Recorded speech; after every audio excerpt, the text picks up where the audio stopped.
Okay,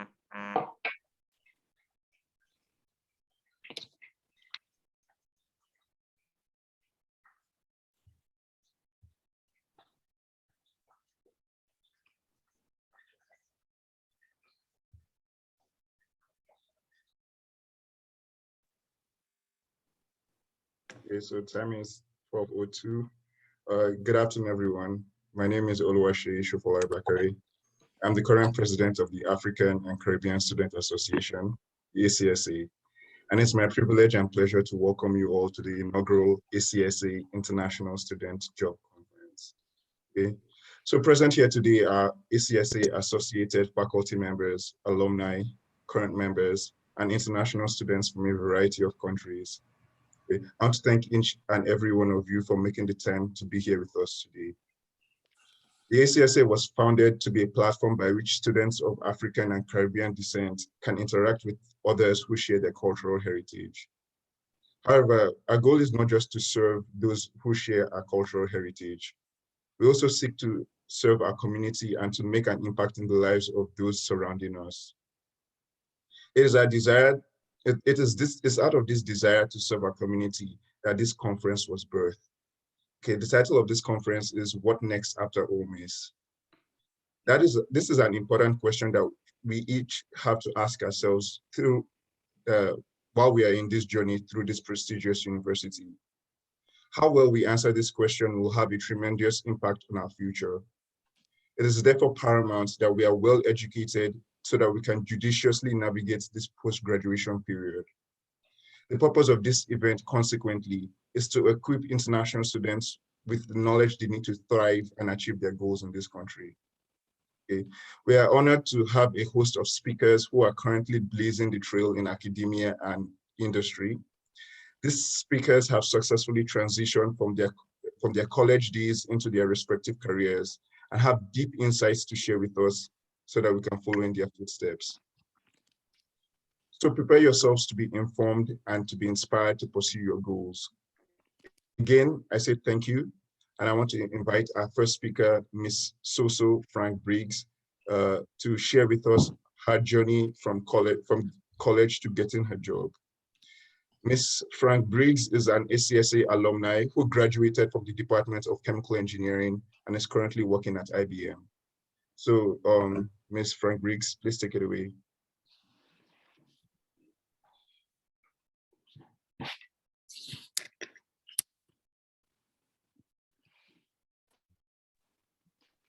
So we can't hear you currently.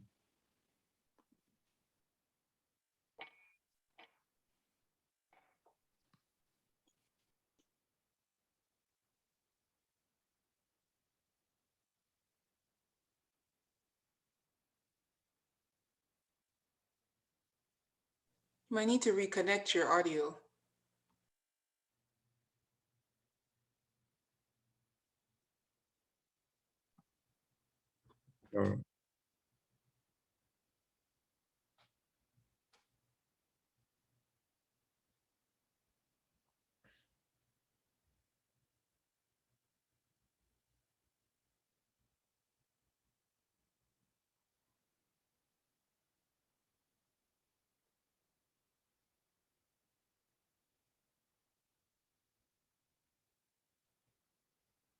Okay, so let's give him a minute.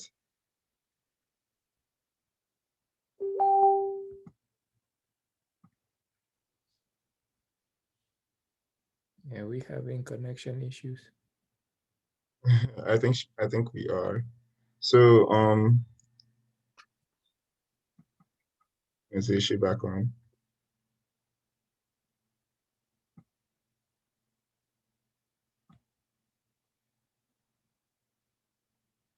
Okay, so while we wait for her to get her audio right, I would actually like to invite Dr. Marshall Longler to share with us his story. Dr. Marshall Longler is the ACSA staff advisor and he's a professor in the Department of Mathematics. Dr. Marshall Longler, please could you share with us your journey from college to where you are right now?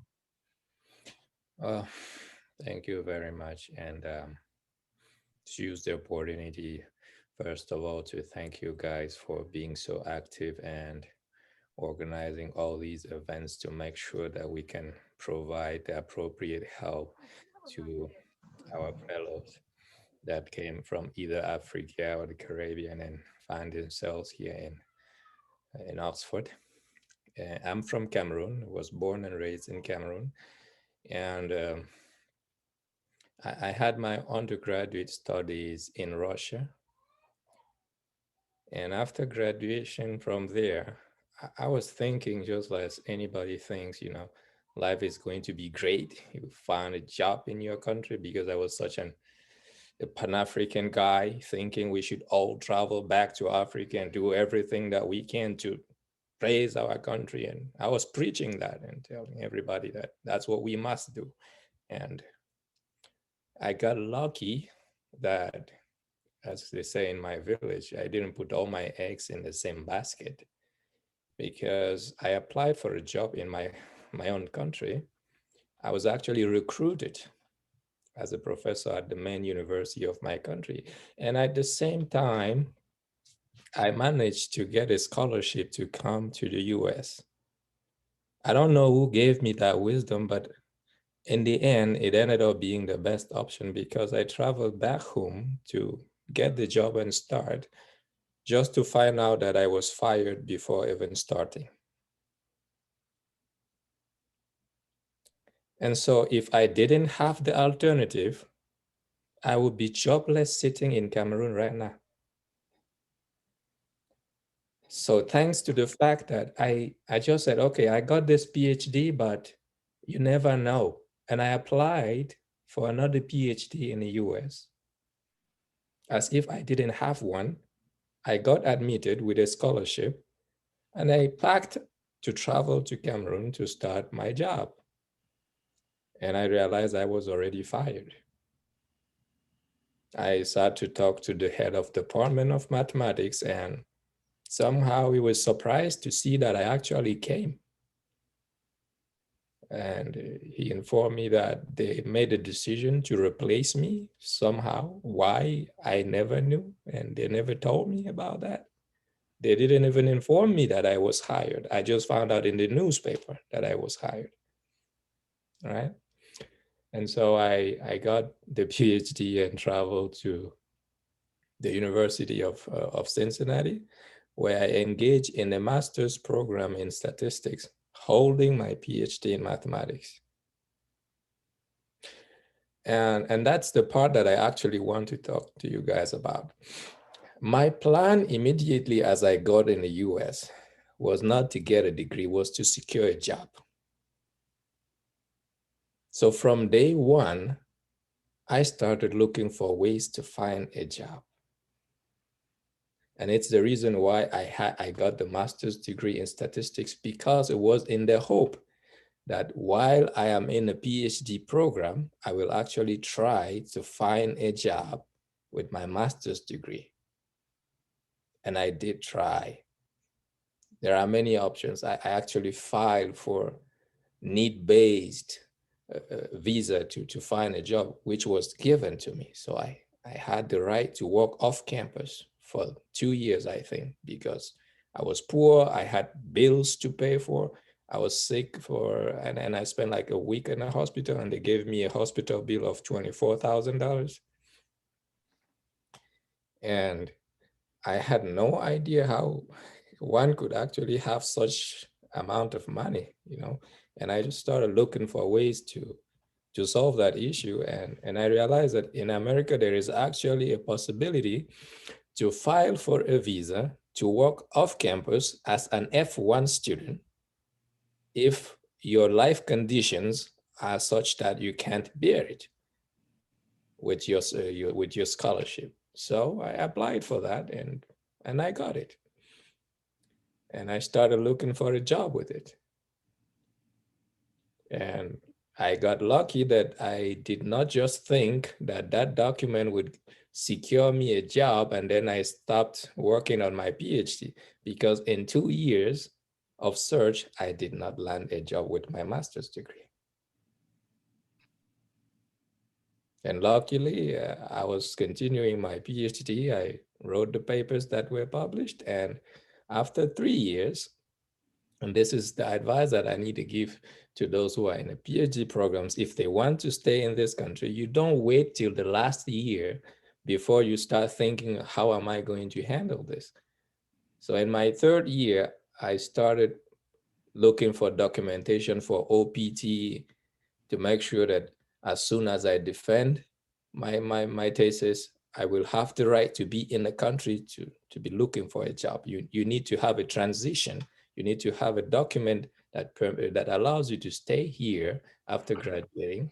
And if you graduate before you start looking for that document, you will not get it. You ultimately be either undocumented or travel back to your home country, right? So that's something you need to take care of ahead of your graduation. You need to do that long before your graduation if you are to stay here. In my case, I started 2 years before graduation. And for those who are in a PhD program, one of the most important things, I think, in my own experience, is you shouldn't wait till your final year comes before you get your dissertation or thesis ready, because you must use those last years to find a job.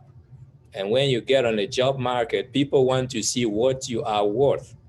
And if you are a PhD student, you don't have any paper published and you don't have anything to show at a job interview, then you have issues. So you need to make sure you get that before you get to your fourth, fifth year in the PhD program. Make sure you get a paper that is out there that people can see your name on. All right. So I did that. I had 2 papers published in mathematics journals, and one of them was pretty good. So in the fourth year, my thesis was ready. I could actually defend my thesis on the fourth year. That was the plan with my advisor. I told her, okay, so we are ready, but I will schedule my defense once I have a job. And the entire fourth year, I was around looking for a job and just taking some readings and research things and continuing writing my papers, some of which got eventually published when I was already hired, which is also good. And uh, that year, uh, it didn't work out because I didn't want to do what everybody was doing. I was told that foreigners that are doing mathematics never landed a professor's job without going through postdocs for a few years and so on. But I was a stubborn guy. The fourth year in my PhD program, I did not submit any application for a postdoc. I selected universities that were looking for assistant professors, and I only applied to those. I got several interviews. I even traveled to Canada for a job interview, in which those guys were so happy that they almost hired me, promising a salary of $75,000. And in the end, they got stuck on one thing, because they said, okay, when they have a rule there in Canada that if a Canadian is in the search, then you need to have evidence that any foreigners that you're trying to hire is more prepared and more qualified than the Canadian before you give him that job. So the job was proposed first to the Canadian, and I was second on the list, and the guy got the job. And so my second year of job search, which was the fifth year in the PhD program, I selected about 100 universities that I sent applications to. 100. Then I waited. And somehow in December, I realized that none of the universities got back to me for a job interview. And I went through the 100 universities that I sent my applications to, and I shortlisted 10 universities that I was really thinking about. And I sent a message to each of them asking if I was so unqualified that they could not even offer me a phone interview. Is it really true that everybody that was in this job search was more qualified than me and I did not deserve to even get a call from them? I was bold. And of the 10 universities, 5 got back to me and proposed interviews, even on-campus interviews, among which was Ole Miss. Some of them just told me, we didn't think that you would be interested if we actually hired you, because we thought that some other universities might propose a job and you would just go for them, and we would have wasted our money getting you on campus for a job interview. So that's some of the things that you need to you need to take into account when you're looking for a job. Be able to get back to the people you send applications to and inquire, say, ask, show interest. So show interest in the position. That might sometimes change people's mind, and then the outcome can change. So from there, I got job interviews. I had 3 job interviews on campus. I came to Ole Miss. I think Ole Miss was the second one. After the job interview at Ole Miss, the next week I had a job interview in New York, and I informed Ole Miss that I was heading to New York for a job interview. And the day I landed in New York for my job interview, Ole Miss handed me a contract and gave me 3 days to decide. And I was already in a hotel room paid by the university in New York for me to do the job interview. So I told them clearly, okay, here is what is happening. Here is how much Ole Miss is proposing, and I'm already here. Is this something that you guys can beat? So they look at the proposition and they say, okay, let's have the job interview. So we had the job interview, discussed, everybody was happy, and they put their offer on the table as well. And now I had to think, okay, so here's this up there, New York, cold and all the issues. It's more expensive to live there, because also you shouldn't just look at your salary when you're accepting a position. The salary might be higher in one place, but the cost of living there is so high that you end up saving a lot less than the person that has a lower salary than you. It's in another place where the cost of life is lower. And so I did all that statistic computation, and I found out that it was better for me to be at Ole Miss, because I would end up actually having more savings around Oxford than being in Rochester up there with the salary that they were proposing. And that's the reason why I got to Ole Miss, and I'm here and I'm doing what I'm doing, and the thing is moving on. And the advice I would give anyone that is here looking for a job is, you got to be bold. You got to know what you want, prepare for it. Make sure you let the people you're applying for a job with know that you really consider this job, you really want to have it. Not that you are desperate, but that you really want it and you are qualified and you know that you're qualified for it. Yeah. Most importantly, you believe that you are the best person for that job you're applying for. Not just any guy that just found a link somewhere and sent an application. Right.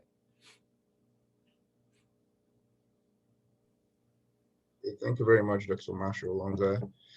So I would like to welcome Ms. Soso Frank Briggs back to share with us a story. Take it away, Hi, Soso. can you hear me now? Oh, thank God. Okay. Hi, everyone. Good afternoon.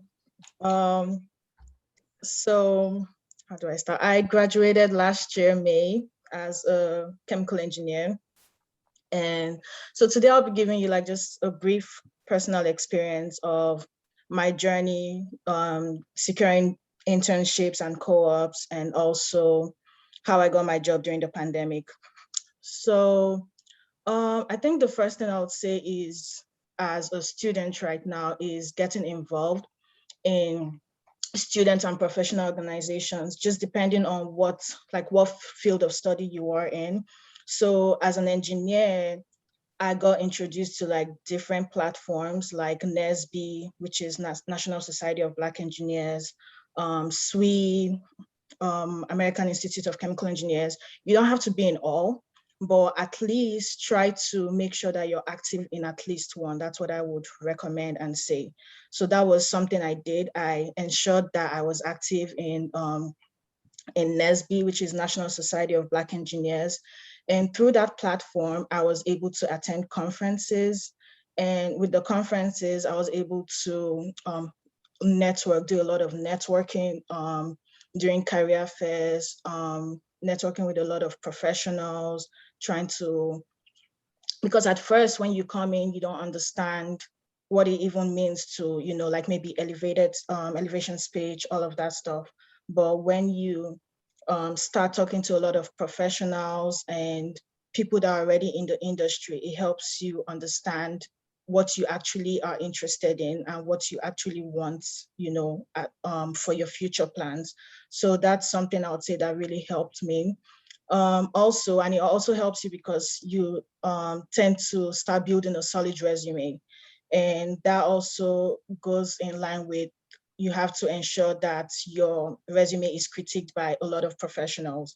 And there's so many people that are able to help you with that, especially for me, I would say like in the engineering department, since I'm chemical engineer, we had people like that in the careers, like career fairs and things like that, that helped to critique your resume. Also had professors who were able to critique your resume to make it better and good enough for the career fairs. Also, I would say that even during the conferences, in as much as, yes, sometimes you might not get the internships you want right away, it's also good to attend things like maybe seminars, because that way you're able to know, okay, what do I like? Do I want to go into maybe IoT, like Internet of Things? Do I want to go into artificial intelligence? Just something that you think that would like spark up your interest in some other thing, or in something that would help you navigate your way through life. So those were things that really helped me. And it's also a good way. I think the conferences also helped because it's also a way for like rewinding and, touring the city after the career fairs that you like, busy career fairs you have during those weeks. Another thing that really helped me was connecting with a lot of professionals on LinkedIn. And that goes in line with the networking I did during the career fairs. So when you actually connect with people during the career fairs, I would advise that you ask for their names, ask for their cards, and say, okay, can I connect with you on LinkedIn? And then from there, you're able to communicate with them and talk to them. And that helps with your professional it helps you to navigate what you actually want to do. It helps you to talk to more people and also just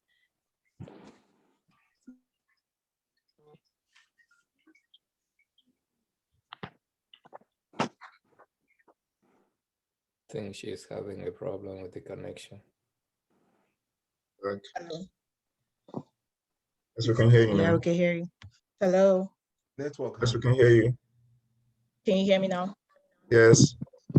Okay, sorry, I don't know what's happening to my network. Hello, can you hear me? Yes, we can. Okay, Yes, we yes. can.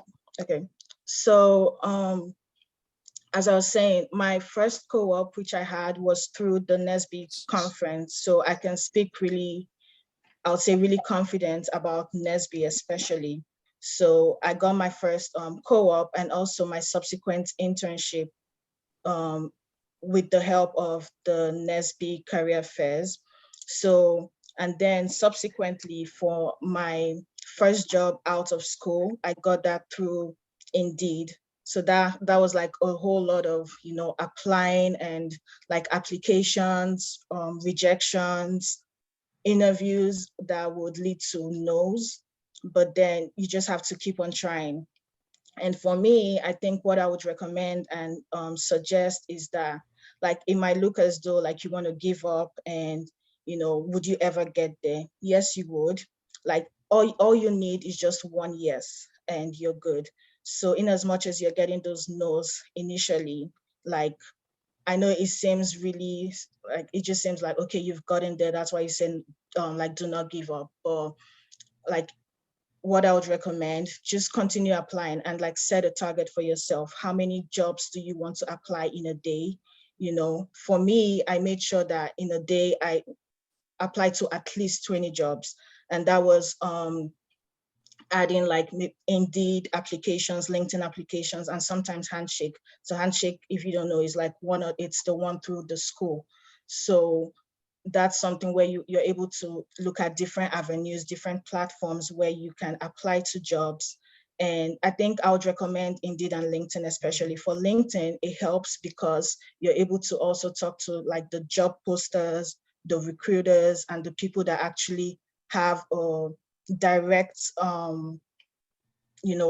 responsibility with this, like with this job posting. So you talk to them and like, why do you want this job?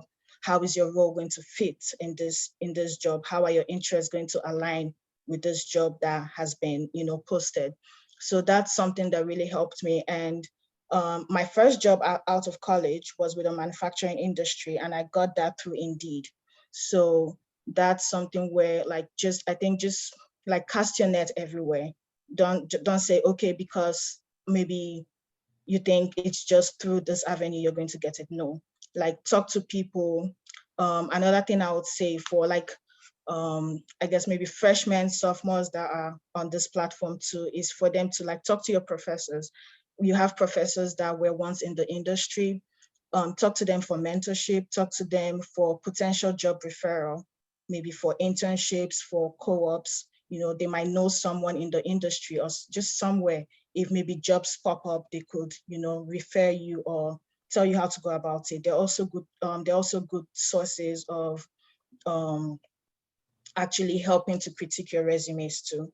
So I think that would be what I would say. And it's never too early to start. It's never too early to say that, oh, maybe it's too early for me to start an internship, or it's too late for me to start. It's never too early or too late. Just start and never give up too. That's what I'll say.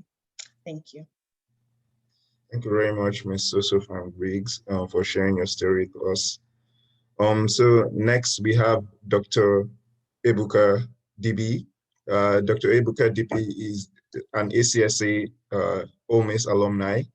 He graduated from the Department of Pharmaceutical Administration, and he's now working in a biopharmaceutical company named Sigan. He's going to speak to us on enhancing your job prospects. So Dr. DB, please take it away. Yeah, can everybody hear me? Yes, we can. Okay, great. So I'm very excited to be here. For those that don't know me, I'm seeing a lot of new faces, so that's exciting. There's like so many Africans coming to Ole Miss. I remember when, when I first started, there was not a lot, like it was like LC and a few other people, and it's exciting to see this group really grow and become this vibrant even after so many years. So that's great. So my name is Ebuka, or some people call me Chuck, depending on which one you want to go with. I graduated with my doctorate last year, and which was like in the middle of the pandemic. I was looking for a job, kind of like so, and then also, while also dealing with that, you're having to deal with some of the uncertainties about, oh, am I going to get a job, or versus am I going to get the kind of job that I think I want to get? So, I had to deal with all of those challenges. But, thankfully, I got a couple of jobs, and I ended up, having to choose which one I wanted to get. So, good, kind of what Soso said earlier on is that it's always good to be steadfast, know that, you're going to get through whatever challenges you have. And I have some proactive tips that I'm going to share with you guys. So if you don't mind me sharing my screen, I was a TA for a lot of years, so I still have like those TA kind of like attitude, so to speak. Can everybody see my screen? Yep. Yes, we Yes, can. sir. Great. So I kind of divided this into tangibles and intangibles on how to secure a job right after school. And even if you're in the job, you know, what are some of the things that you need to do well? I think it goes with, there's no, I can't even start this conversation without saying that you need to be good at what you do. And what I mean by that is you need to be very, very good in your field. Essentially, you need to be very knowledgeable about updates in your field. You need to be very knowledgeable about new findings. You have to be able to benchmark yourself against other people who are your colleagues from other schools. Essentially, if you're going to get a job in the United States as a foreigner, you have to make sure that you're top notch, meaning that if you're going to be hired, you're going to be bringing in something new. Is there a new software that's being used? Is there a new technique that's being looked at as the next big molecule? How much do you know about those new, those new frontiers that are being broken? Those are the kind of things that can give you an edge when you're looking for a job. So baseline, you're knowledgeable about what you do, your field. You're also benchmarking yourself against your colleagues. So you know, okay, this is what my colleagues in other schools are learning. These are some of the techniques they're learning. So you can know, where do I stand in the job market? The second thing from transitioning, from academia to sort of industries, understand how to eliminate what I call useless knowledge. In school, we learn a lot of things that are actually not useful in the real world.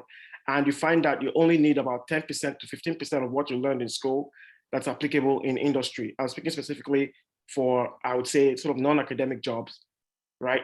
So you have to identify the useful areas in your practice. So for example, in my work, we do a lot of what we call meta-analysis. We do a lot of clinical trials. Everything I learned in school was not a clinical trial, but I realized, oh my, I really need clinical trials in my job. And that means that I have to go back and relearn clinical trial and eliminate a lot of useless knowledge that I gained in school that are not really useful, and hone in on some useful practice areas that I need for the future. The third thing I would say to transition effectively to the industry would be, you need to be a critical thinker. You need to ask good questions and show genuine intellectual curiosity. And what I mean by this is, if you're going to ask a senior colleague for help, you don't just say, oh, I need help with understanding what this molecule is saying, or I need help with understanding what are the macroeconomics of this drug entry into the market. You need to have some background information, essentially show that you've taken an initiative to do something on your own before going to a senior colleague or before going to somebody else. And even while you're interviewing, when you're interviewing, say you're interviewing for Pfizer, you need to say, oh, this, you have a new vaccine, you have a new medication, I looked it up, is that what you're working on? Essentially, make it known that you have done some background work and you're showing genuine intellectual curiosity before, and people will appreciate that about you, and they'll give you more opportunities as well if you know that. The next point, not to trying to be as concise as I can be, is know how to write a good resume. This, I think, it's one of the biggest issues with international students. We don't really know how to write a good resume. And I think I really struggled with this, as a matter of fact, myself, because I had different iterations of my resume, different versions of my resume, until I settled on one after reading a book. I read a book, a resume book, which I'm going to put a link to that book. It's on Amazon. You can get a paperback version or an e-version. It really helped me a lot to craft my resume in a very, very concise and in a very poignant way that was very hitting, right? So also be very active on LinkedIn. If you don't have a LinkedIn, I'm just asking you, why don't you have a LinkedIn? If you're in grad school, you're an undergrad, you should have a LinkedIn. Have a picture on your LinkedIn. Have a summary page on your LinkedIn. Show every single thing you're doing. There are recruiters on LinkedIn. Connect with people who are in your field. If you're in in biopharmaceutical industry, connect with people that work in Moderna. Connect with people that work in Pfizer, Merck, Seagen, and other companies. Before you know it, you start to grow your network. Recruiters start to find you. I'm going to give you a personal testimony. Two out of the 3 jobs that I got them on LinkedIn because I was active, because people reached out to me, hey, we have this opportunity. Do you think that you might be a good fit for it? And then I respond. Even up till now, I still get messages from recruiters on LinkedIn looking for people who want to take opportunities. So you should be on LinkedIn, go take a professional photo, and network on LinkedIn as much as you can. You don't need to know people. If you want to add a stranger, you say, hey, I'm interested in this company and I'd like to know you, and just learn from what you do. Just a short note to be polite. Also, professional conferences, depending on your field, They're very critical. And I know some fields like economics, these conferences can be where you actually get jobs, and they have job markets, depending on the field. In pharmacy, it's kind of like on your own, no man's land kind of thing. So kind of alluded to internships as well.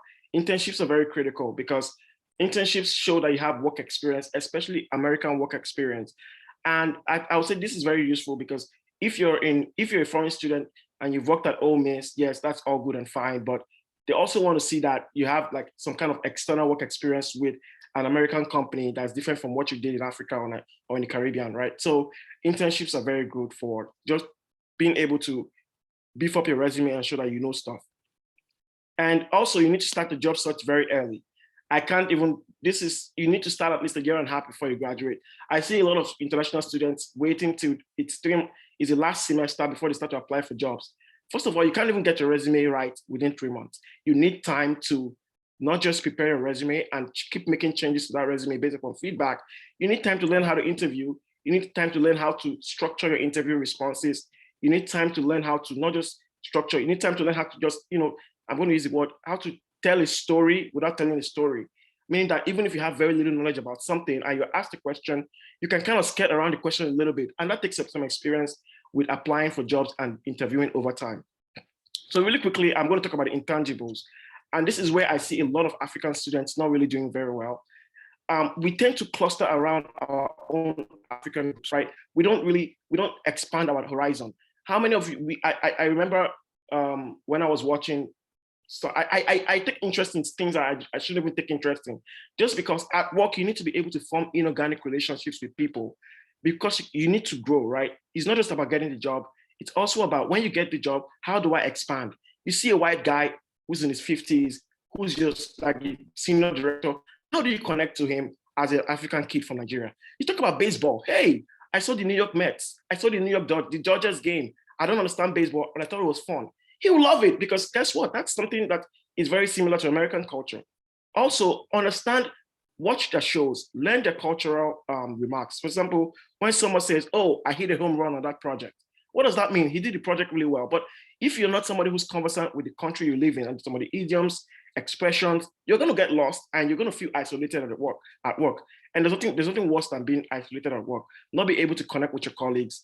So break out of that African circle. I'm not saying don't talk with Africans, but break out of that circle, have other friends from other cultures, learn about the prevalent culture you're living in, because at the end of the day, if you live in Rome, you got to behave like the Romans. Also work on developing yourself, how you speak, how you interact, your likability factor, all of those things, are very important. And last but not the least, I would say, how do you navigate workplace politics? That's a very, very critical thing. Even in academia, you need to be able to have emotional intelligence to deal with workplace politics. How do you interact? How do you respond? What level of aggressiveness? Also understanding that we're Black we are Black in the industry.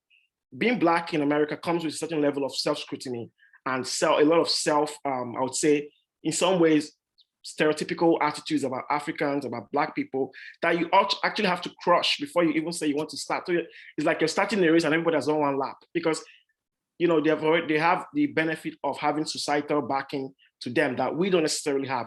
So it's very, very critical that you understand emotional intelligence, you know how to interact with people, you know how to sort of talk to people who are not in your age group, talk to people who are not necessarily in your field.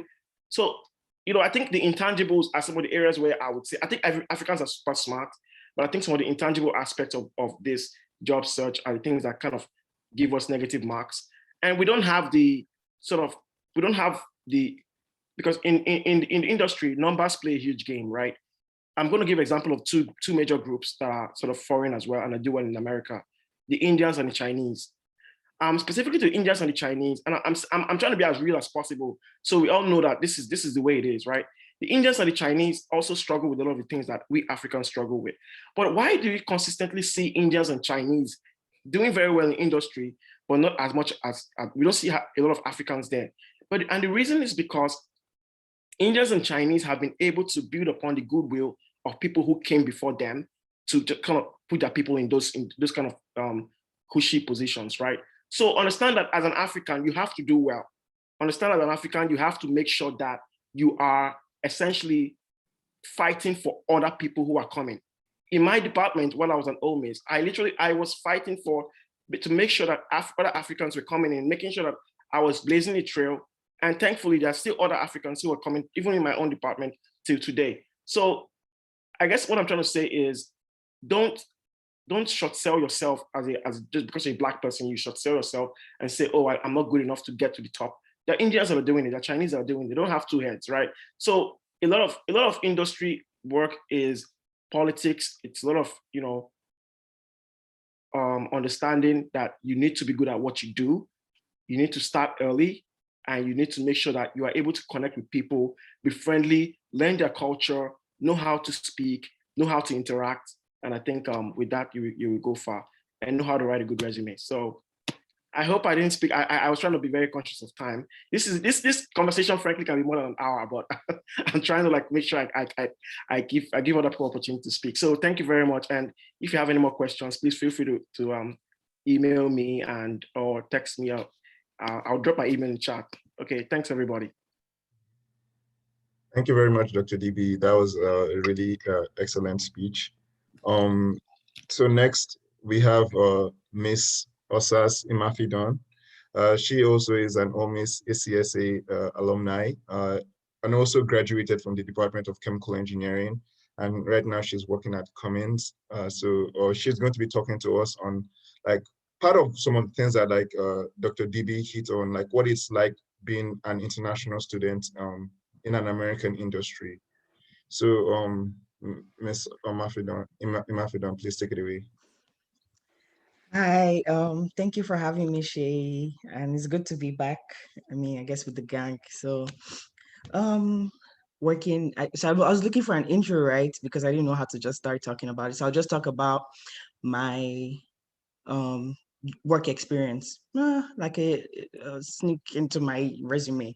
So came into the US, got a job my second semester in Ole Miss as a CDA, so a desk assistant. Then that summer, the summer after my first year, I went to Nigeria to do an internship with Chevron. Then the next year, I came back as a CA, so that's a or an RA, whatever you know it as, in the dorms. So worked did that job on campus till I graduated. Then after my first internship, the next summer, I got an internship with Cummins, and the next summer I got an internship with Cummins, and then full-time still with Cummins. So in total, I'll say I've worked for maybe like six. I've had 6 bosses in America, and I would say every every experience has been very different because the people you're working for. I've worked for Indians, I've worked for Chinese, I've worked for Americans. I haven't worked for a Black person. So, well, anyways, by the way. So, there's not a lot of us. Right. And really, Ebuka, you hit on a very, very good point that the exact, like you were spot on. The reason why they recognize those people and why they actually rise to really top positions because they have this sense of community. They're not thinking about themselves, oh, my job, my position, I need to look out for me. They have this, oh, this is not just me, it's my whole country. It's a representation right here. So if I mess up right now, then I'm messing it up for everybody to come after me. So and even at work, you see them, they help each other a lot. So okay, let me just go into working in America. So now I'm working full-time. Internship is very, very different from full-time because internship, there's an end date. By August, you're going back to school, and whatever work you did. If you made them happy, fine. If you didn't, we move. So, and the work is just like they break it down so much that they make it achievable in 2 months or less. So, but for working, you're owning projects that you work on long term. So you're going to be the point of contact, not you contacting people like as an internship. You're going to be the point of contact for a lot of things, and you have to start it's very different, I'll say, especially from school. You come out from school where you just have deadlines. If you do your homework, you're good, and you have a way of judging your performance because if you get 100, you did well. If you failed, then you have to do something different. But at work, that is almost up to you. Like, I mean, the company would have this review every mid-year or end of year, but really, if you don't want to wait till you're meeting with your boss to say, oh, am I doing this well or not? You have to do an internal reflection and see if you're actually putting in the work. So the things that, let me see what else I wanted to talk about. Difficulties faced, I would say, communication. So we have, it's very, very unique because I don't know why it's unique to us in a way, but because we grew up respectful, you don't question your elders more than you don't talk back and not. So you have this tell me and I will go do what you told me to do, right? But it doesn't work like that. So, you can't wait for someone to tell you anything. You have to be proactive.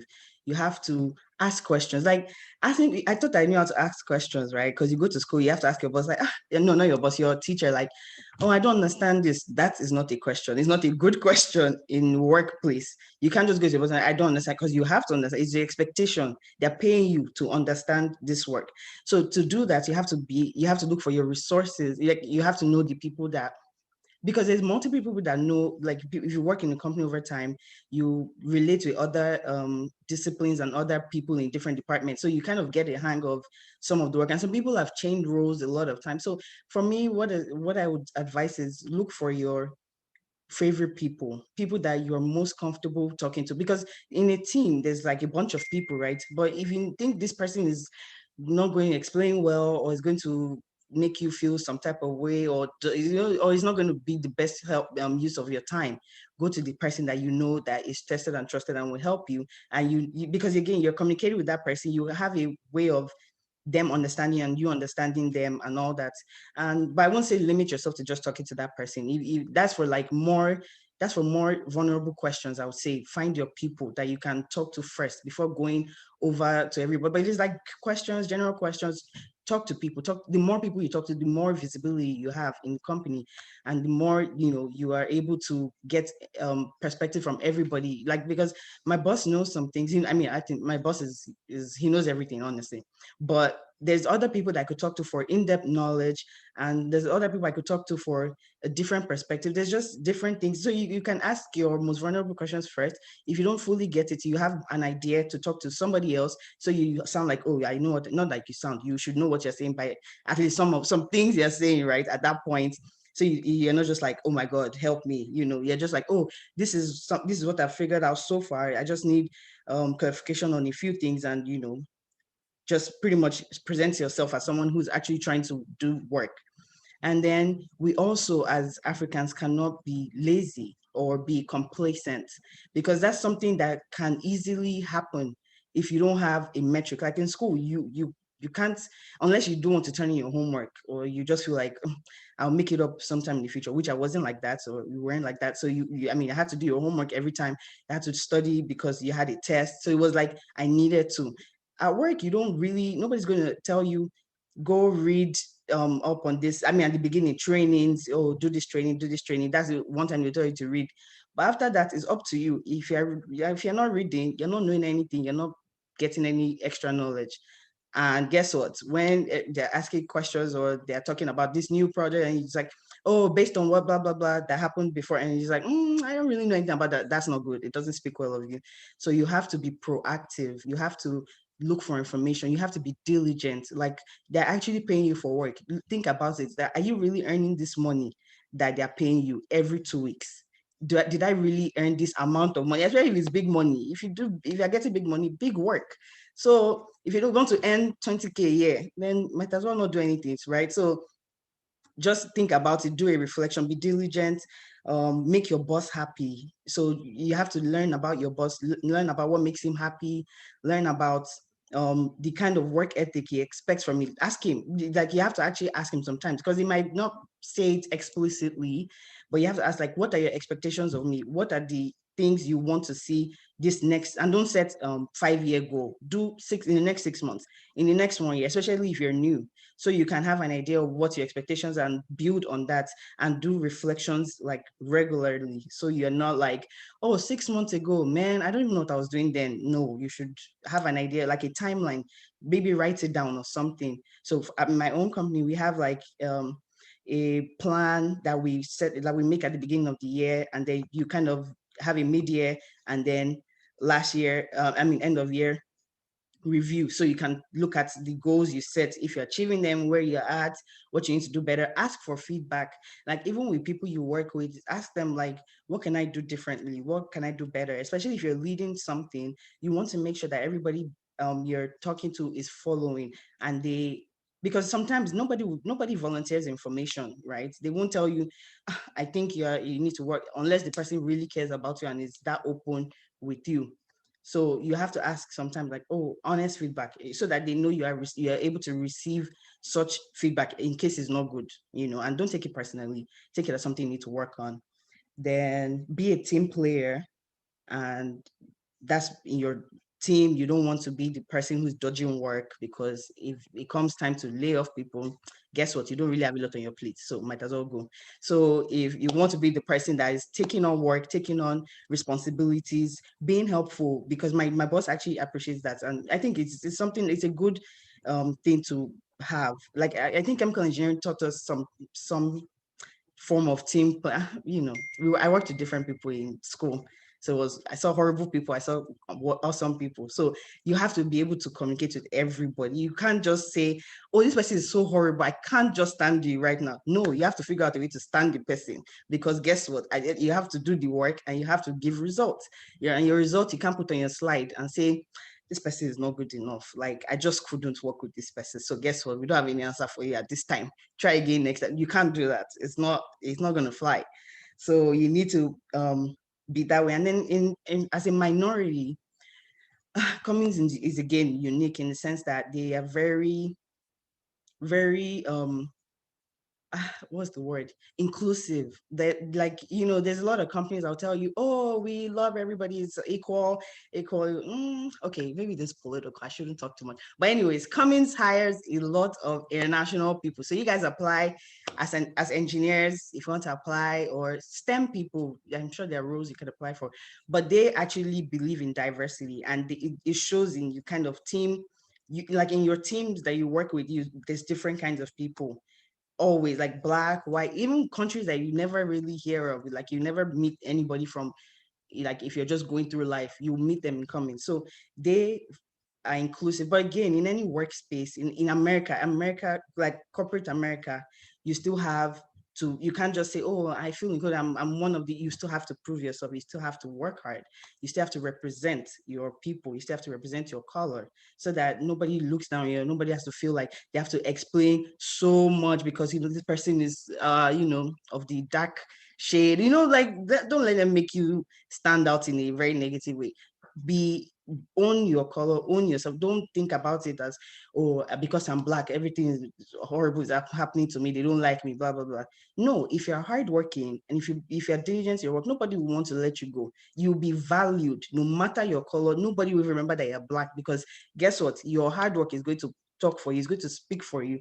And don't limit yourself to just your boss. Like, work with other people. Do cross communication with it, because if your boss is not a great boss like mine, my boss is great, you might not have visibility, right? He might just want to keep you in his corner. I'm like, she'll keep doing this hard work for us, and he wouldn't tell anybody. His boss would not know that, oh, you're doing so much work, you're really hard working, you're doing, because when, like, the people who make decisions are people higher up, even more than your boss, right? So you want to make sure that your boss is speaking well for you, or you have other people who can speak well for you because they've worked with you and they know you as a good person. Like, example, my uncle works in Exxon. His boss doesn't care, but he has this friend that is an American, and Americans, they know how to finesse anything they say. They can make I ate yam and egg sound like they actually dined with the king. So he has that friend that when it came time for review, he wrote this like really nice review for what my uncle did. My uncle did not even think he did anything right, but that review made him present to like people in the like leaders in ExxonMobil. So, but and again, he didn't feel like he did anything. So yeah, actually, that's a good point. You need to be able to market yourself. You have to be able to talk and say, like, oh my God. You have to be able to say, Jesus Christ.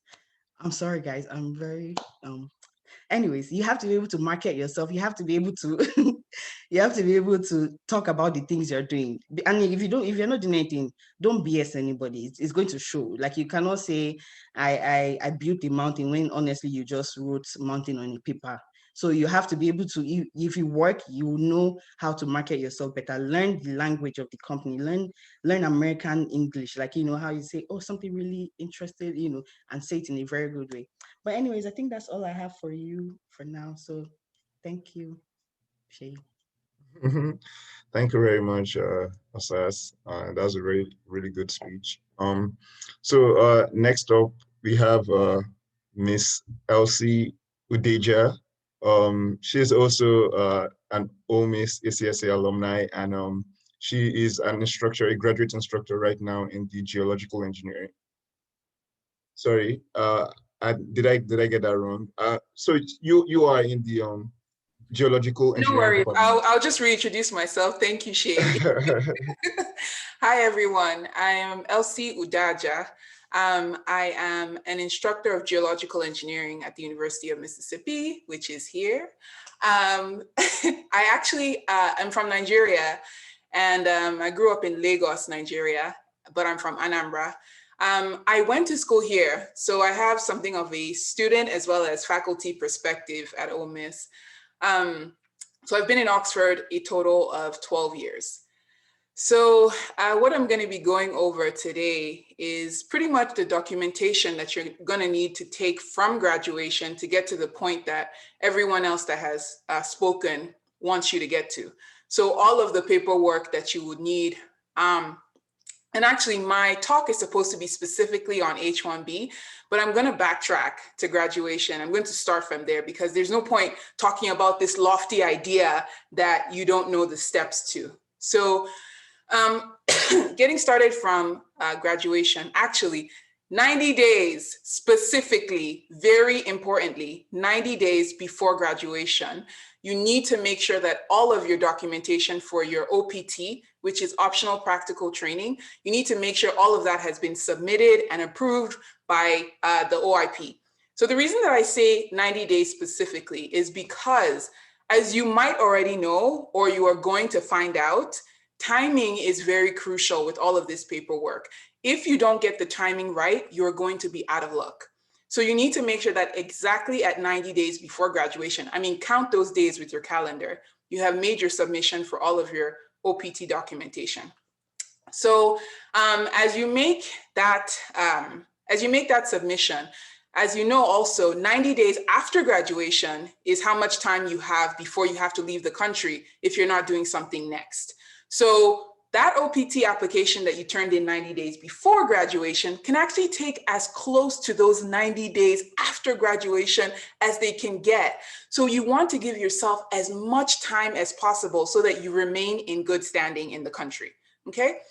All right, so as you get your OPT, you're gonna get it in the form of I believe it's called EAD card, but pretty much your OPT card.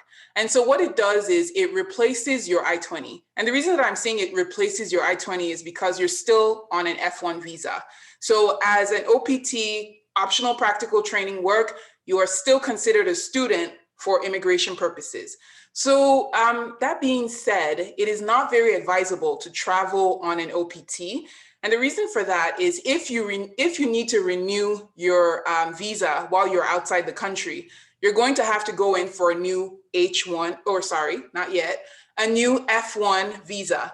And as you can imagine, we've all gone through the F1 visa process. You know that you're going to need to show ties to the home country. It's going to be kind of tricky to show ties to the home country since you're not working in the home country. So this is why it's not necessarily advisable to travel on your OPT. However, this country is not prison. So if you have strong, valid reasons why you do need to travel, do what you need to. However, just keep in mind some of the things that you need to be conscious of. Okay, so OPT is not all bad. for the fact that you are on your OPT, here's some benefits. First off, depending on how long you've been in the country, you might not need to pay Social Security taxes. Of course, I'm not a tax expert in any magnitude. However, we all know that being a resident alien versus non-resident alien, all of that stuff, depending on how long you've been in the country, you might not need to be paying Social Security taxes. Why does this matter? Why is this good? Well, if you know anything about taxes, it comes and collects your income. So it's definitely beneficial for as long as possible that you don't need to pay it, that you capitalize on that. Okay, next thing that is useful with the OPT is the fact that you're not limited to one company. So you can still kind of spread your wings and test the waters and check out different companies and move around, because the OPT is not tied to one specific company. You can move around. However, very importantly, I mean, hold your ear and listen to this part. You have to work in an E-verified company. Nothing else will fly. It might seem enticing to look for one little bitty mom and pop company that's going to take you as their Black quota. But if your company is not E-verified, you're out of luck. They cannot file anything whatsoever for you. So make sure your company is E-verified. Okay? All right. So those are some benefits of OPT. Now, transitioning into H1. As early as possible in your OPT, you want to see about having your company file for your H1 for you. Now, the reason that I say as early as possible is because I just established that the paperwork for your OPT can take next to forever. Now, imagine H1, it's set to take maybe 8 months, possibly longer, okay? So as much as possible, you want to try to get that going as soon as you can. And in fact, I've heard of people who've used that as bargaining tools when they are getting their terms of employment agreed on. So they would say, okay, after this amount of time, I need you to agree that you're going to be filing my H1 for me. Okay, so some people do that, and that could be something that you do as well. So you establish right off the bat with your company that I'm going to need you to file for me ASAP, okay? The reason that you want to do it early, as I said, the timeline and all of that, something I forgot to mention about OPT, sorry, I'm gonna backtrack just a little bit. So with your OPT, if you are a non-STEM major, it gives you a year to work in the country. However, and STEM means science, technology, engineering, and mathematics. If you are a STEM major, on the other hand, you can have 2 additional year extension on that 1 year. So you can work for a total of 3 years on your OPT as a STEM major. Regardless of what major you are, you still want to make sure that you're getting that H-1B discussion out of the way as soon as possible. I would say at least 9 months before your OPT expires, you have confirmed with your employer that they're definitely going to file for you, because you want them to start the process maybe 7 months at the maximum before your OPT expires. Now, with H1, depending on if you are working in academia, which I am, if you're working in academia or if you're working in industry, the processing is going to differ. And so I'm going to tell you a little bit about it from the more academia side of things, because I know unusual, most people go into industry, but it's still relatively similar. And I'll tell you the things about industry that I know. And I'm sure anyone in here that's working might be able to weigh in on some of the stuff that I've said. So if you guys have something to add on, or if you have questions, you can just chime in right after. Okay, so the process for academia, at any given point in the year, they can start the process for you, and then they can get that process completed. However, in industry, this is the tricky part. In industry, there is a set time of year where the H-1 can be filed. And from what I understand, it's sometime in March or April. And when that's done, you're put into a lottery. Yeah. So they apply for you, and then you go into a lottery. So there's a set amount of H-1 that they can give in the US. And I mean, it's a good number, but you know, you get into that lottery, and then you call all your family members to start praying and fasting on your behalf, because you want yourself to be selected from that lottery, okay? Now, another reason that it's so crucial to start early is if you don't get selected from that lottery the first time you try it, because you've done things early, you still would have time to go in for a second try. So the next year, you can possibly try again, okay? So very, very important to get that established. I mean, in the questions of what are we with your spouse, you need to do that with your boss as soon as you get started. What are we? Do you appreciate my value? Because you're gonna need to prove it with the H1 as soon as possible. What else about it? There is the potential to expedite the process of the H1. At least in academia, you can possibly expedite it such that it takes 3 months instead of the expected 8 months. As you can imagine, that's going to cost some more money. So depending on, what are we, once again, with your organization, they might be willing to put up that extra cost to get things done quicker for you, because see, that gives you even more time for the second round if you need to go in for the second round. But hopefully your prayer and fasting works, and your people have, God has heard your people, and you get your H1. Okay, so once you get your H1, you're gonna have 3 years that you can work in the country. But then there's the potential to also go for an H1 extension, which will give you an additional 3 years to work in the country. So on H1, a total of possibly 6 years in the country.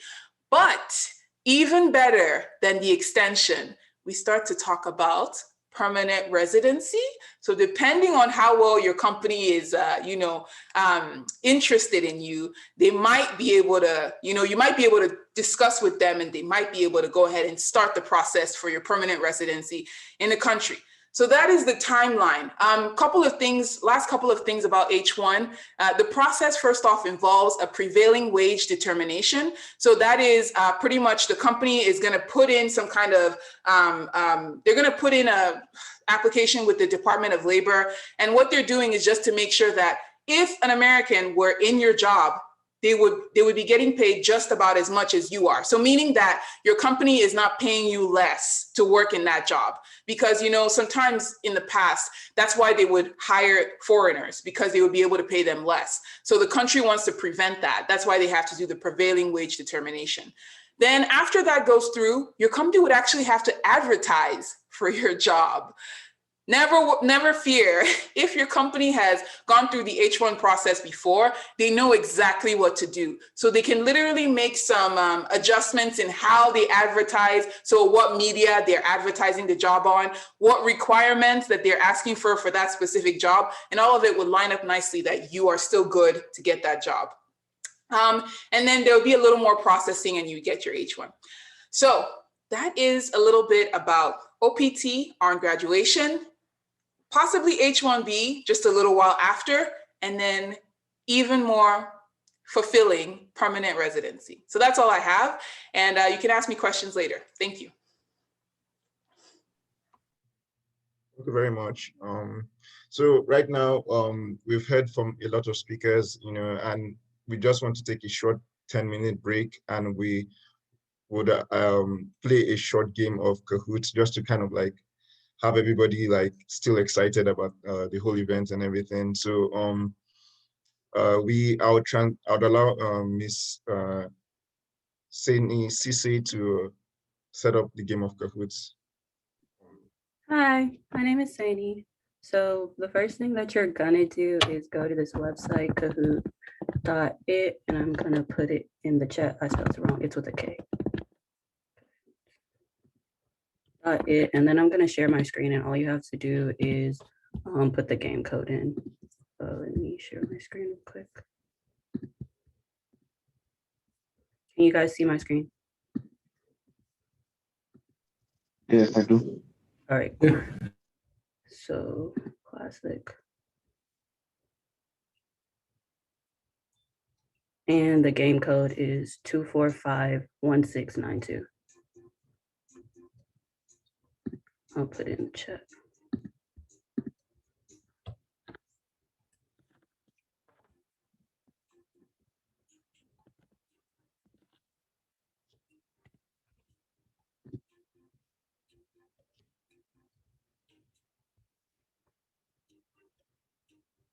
And the topic is, how well do you know Ole Miss, by the way? So is this for everybody or just for current students? This is for everybody. Everybody can play.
I'm gonna allow like maybe like 2 more minutes and then I'll get started with the game.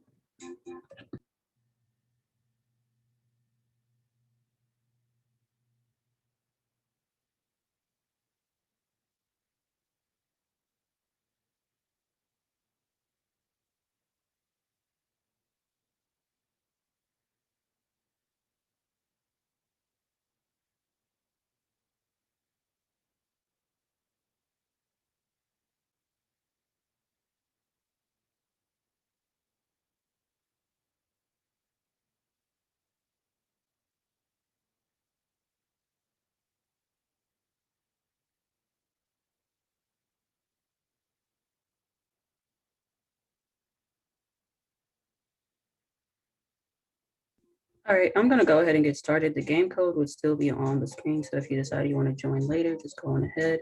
Sometimes the questions don't appear on your phone, so I'm gonna read them out loud. And the topic is how well do you know Ole Miss again? So the first question is, what was Lamar Hall called before they changed the name? Was it Lincoln Hall, McGee Hall, Anderson Hall, or Orr Hall?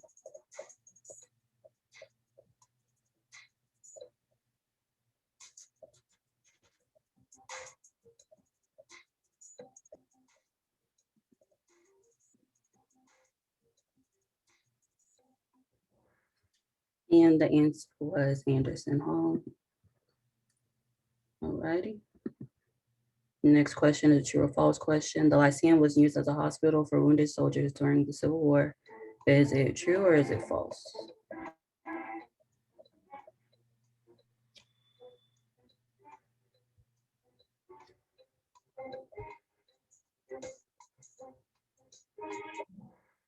And it was true. Good job, everyone. Same person is in the lead. What percent of the Ole Miss population is international students? Is it 3%, 11.9%, 8.2%, or 4%?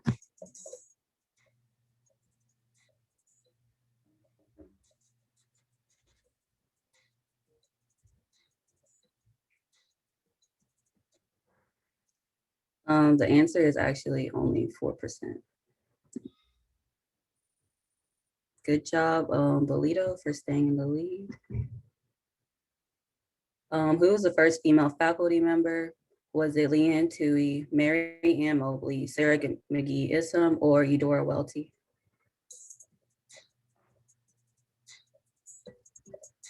This is hard.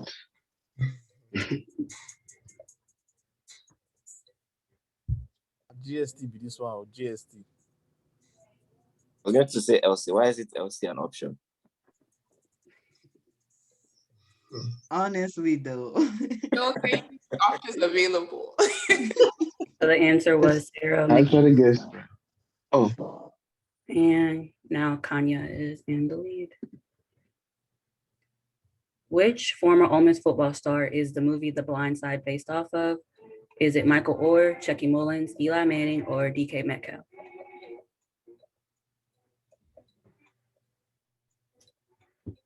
This one I did pass question.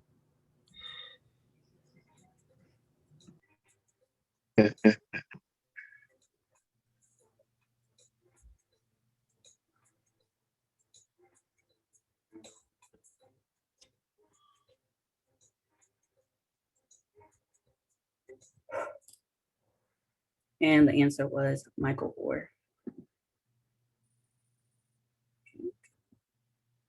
This one is true or false. The university offers 78 distinct undergraduate degrees. Is that true or is it false?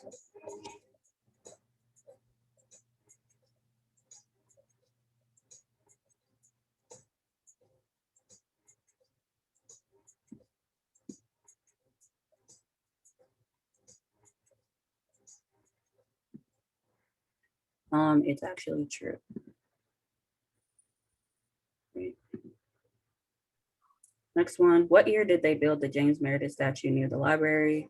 2000, 2006, 2003, or 1992?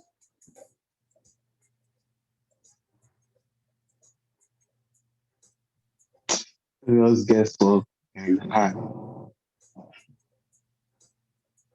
As long as you not count on your GP, just shout one.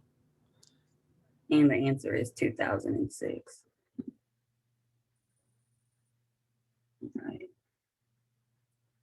Right. Farley Hall, the School of Journalism, was used as a morgue during the Civil War. Is that true or is it false?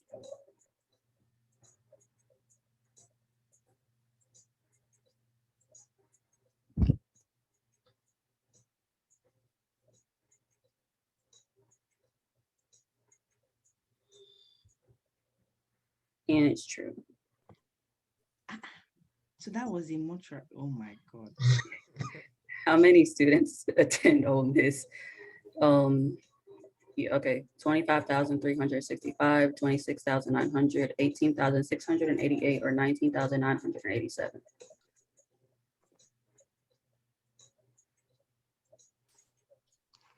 So the answer was 18,668 students as of the 2020-2021 school year. How many different student organizations are on campus? 100, 200, 350, or 400?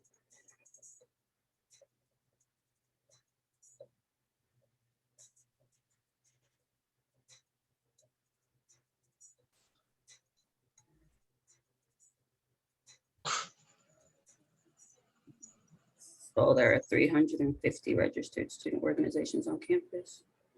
The same person is in the lead. You don't need to catch up. Seriously? Ola is cheating somehow. It's supposed to be 400.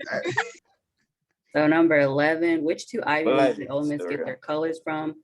Princeton and Brown, Harvard and Yale, Columbia and Princeton, Dartmouth and Cornell.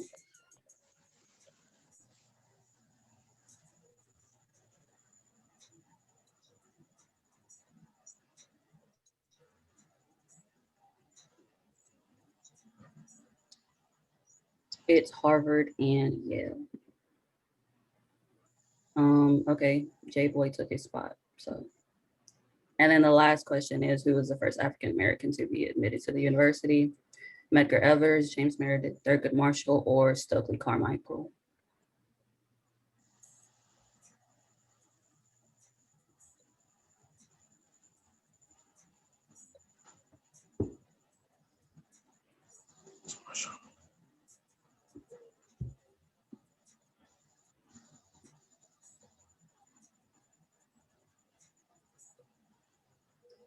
And it was James Meredith. So third place goes to Olu. I think that's Shay. Yeah. Second place is Bolito. And first place is J Boy. I don't have a prize, but good job. Okay. Thank you very much, Sani, for hosting the game. You're welcome. Yeah, so right now we have a short panel of speakers. So Dr. Damola Akande and would lead a group of what's called ACSA alumni to talk to us about like navigating the post-graduation period. So Dr. Damola Akande, please take it away. Thanks, Shay. Are you able to hear me? Yes. All right, great. Well, I was going to go through some of the other, I think some of the others have actually mentioned a lot of things that we're going to cover, so I wouldn't spend time on rehashing some of those details. As a matter of fact, Fees on our alumni chat list was making a joke that someone stole his slides because it's so similar to some of the things that we're going to talk about. However, I will say that, you know, having listened to everyone who's spoken so far, I hope everyone is able to kind of establish a theme here that almost everyone who's graduated and is, you know, up to something in the industry have one, a can-do attitude. You can kind of see the resiliency in everyone, as well as, you know, they don't take no for an answer. You have to work twice as hard as everyone else. You have to be focused, and you have to, you know, be open to criticism, feedback, no's, and, you know, treat no's as that's just a response. You know what you're after, and you need to go after it.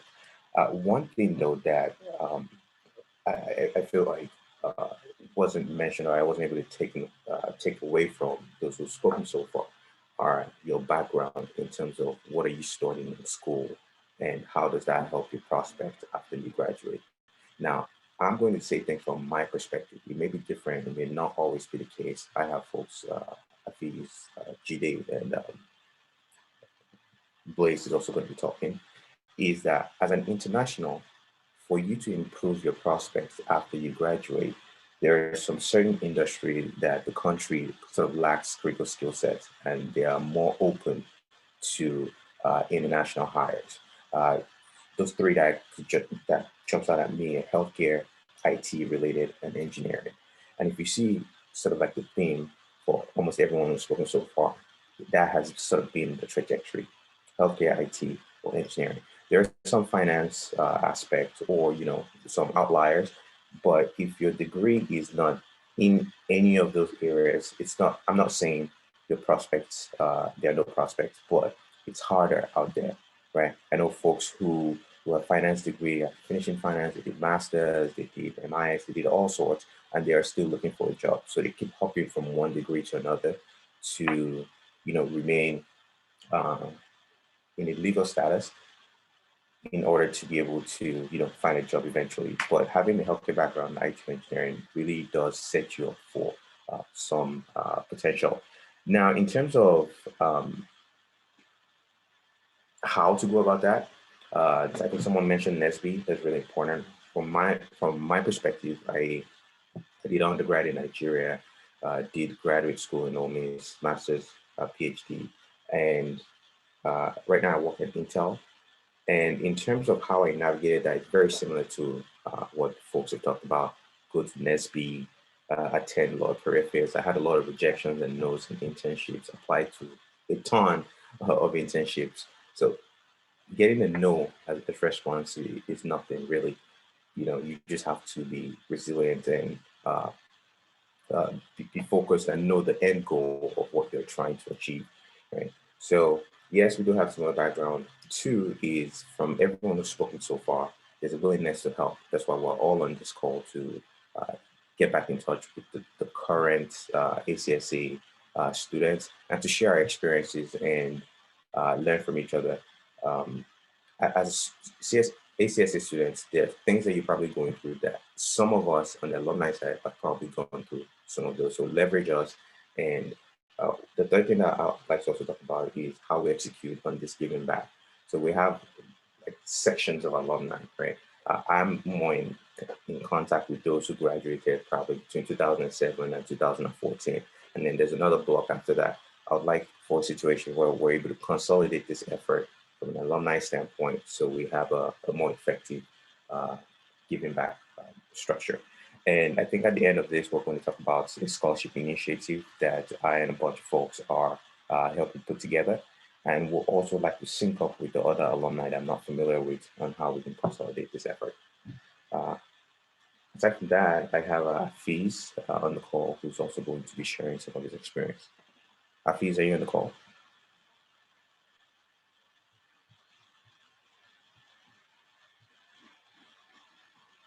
Okay. What about Jide? I do. Okay, yeah.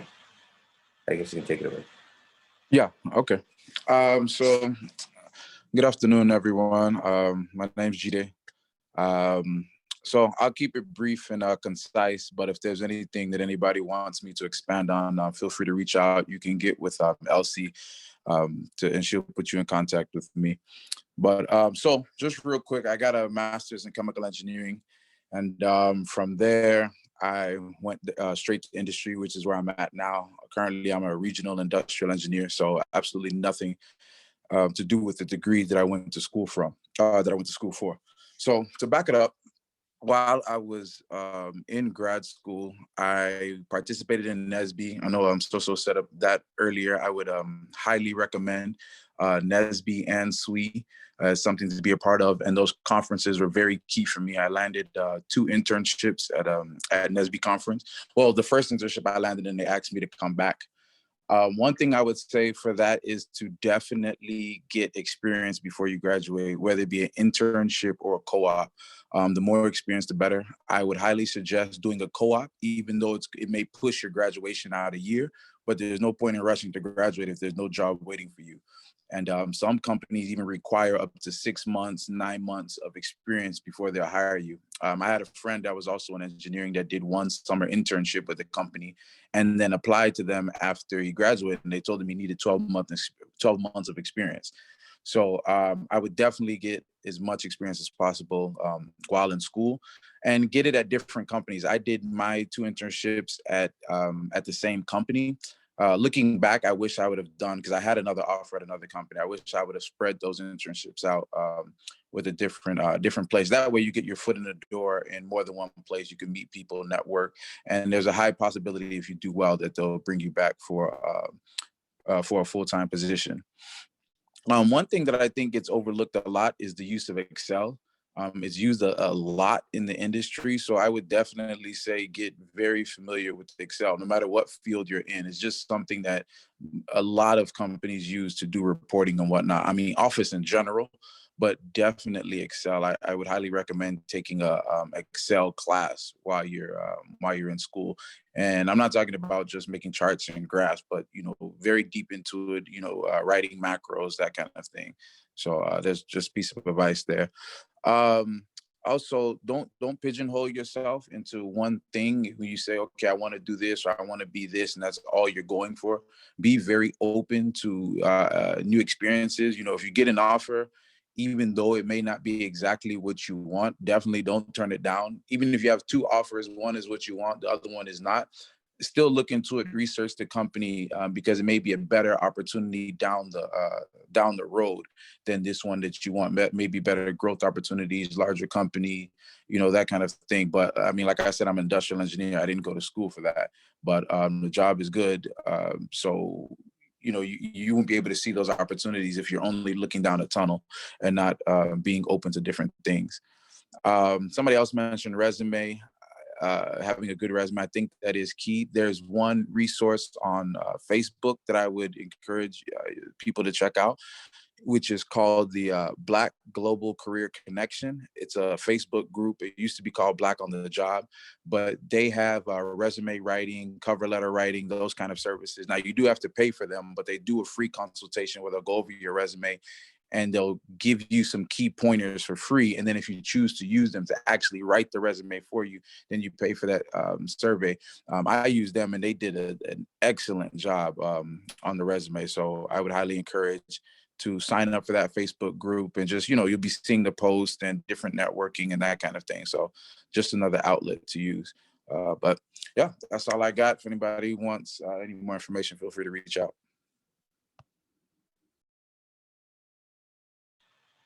Great, thanks, Jide. Blaze, are you on the call as well? Yep, I'm here. All right, yeah, take it away. Hi, everybody. My name is Jubril Abiodun Blaze. Sorry to interrupt. Why is nobody turning on their cameras? What's going on? Guys, sharp there. I don't understand. Yes, so what's happening? Your interruption is not we're coming to excused. talk and nobody on our segment except Oloye has turned on camera. What's up? You haven't seen me before.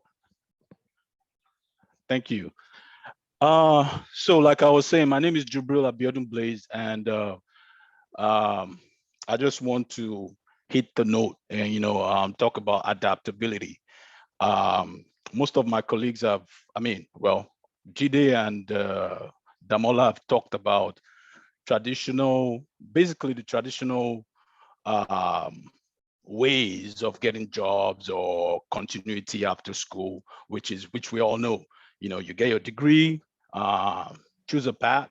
Do you want to do postgraduate? Do you want to, all that extra stuff? But something people have not mentioned so far is that there are also certifications that one can look out for out there, and my advice is to even start, not even until you graduate, even start looking into it, maybe a PMP, is CAPM or something, depending on what career path that you've started from. You know, for someone like me, let me link what Damola said. Damola said, talked about engineering, career, healthcare, and what was the last one? IT, right? I finished in from the geology department, not geological engineering, so geology. So going out there, even though before I finished, I had a couple of hoops and loops to, you know, to jump over before I completed it, but I did. But getting out there, it was hard to hit, you know, to get something in geology, you know. So I just had to use my innate skills of adaptability to merge myself, you know, and I ended up in construction, started in construction where I worked with the same engineers that I went to school with, worked with engineers, worked with all sorts of engineers, and, you know, built myself growing up in that atmosphere. So basically, right now, okay, like I said, geology, but right now today, I have nothing to do with geology. I have nothing to do with geology. Right now, today, I'm managing software, software projects, you know, software projects, but in construction. So I started in construction materials testing, changed from construction materials testing, went into energy efficiency, which is still in construction. And now I am in software management, also in construction. So I'm just saying, you know, one has to have that innate skill of adaptability, you know, something that Damola also said, something that Jide said, you know, don't pin yourself into one hole, you know, or be open, you know. Sometimes you, like they say, you got to stoop low to, you know, to jump higher, whatever, you know. So sometimes you need to have that at the back of your mind and not just I mean, don't let me use focus, and not just get stuck, you know, big in your effort to leap. You know, sometimes you get stuck. So nothing major. All the points so far, you know, have been tremendous. You know, there's only so much one can say today. Everybody has raised very perfect, very beautiful points. I liked what was his name? Chuku. I've never met him. Yeah, I've never met him, but I listened. It was genius, you know. So I loved it. I loved it. I mean, not saying every other person is not a genius. I you know, my dark people, y'all are geniuses. Thank you all. Don't let me talk too much. All right, thanks, please. Is Hafiz on the call? Not. Yeah, I'm on Okay. the call. Okay, yeah, go ahead. So, I think you guys, you've all had great points, guys and ladies, all inclusive. You've all had great points. I really don't have anything else to add. You know, everybody's situation is unique. So if you want to individualize it, I think best thing to do is try and, you know, get contacts of folks on the call today and just reach out with your questions. I don't have anything else to add unless someone has a specific question. Hafiz, it's good to hear from you.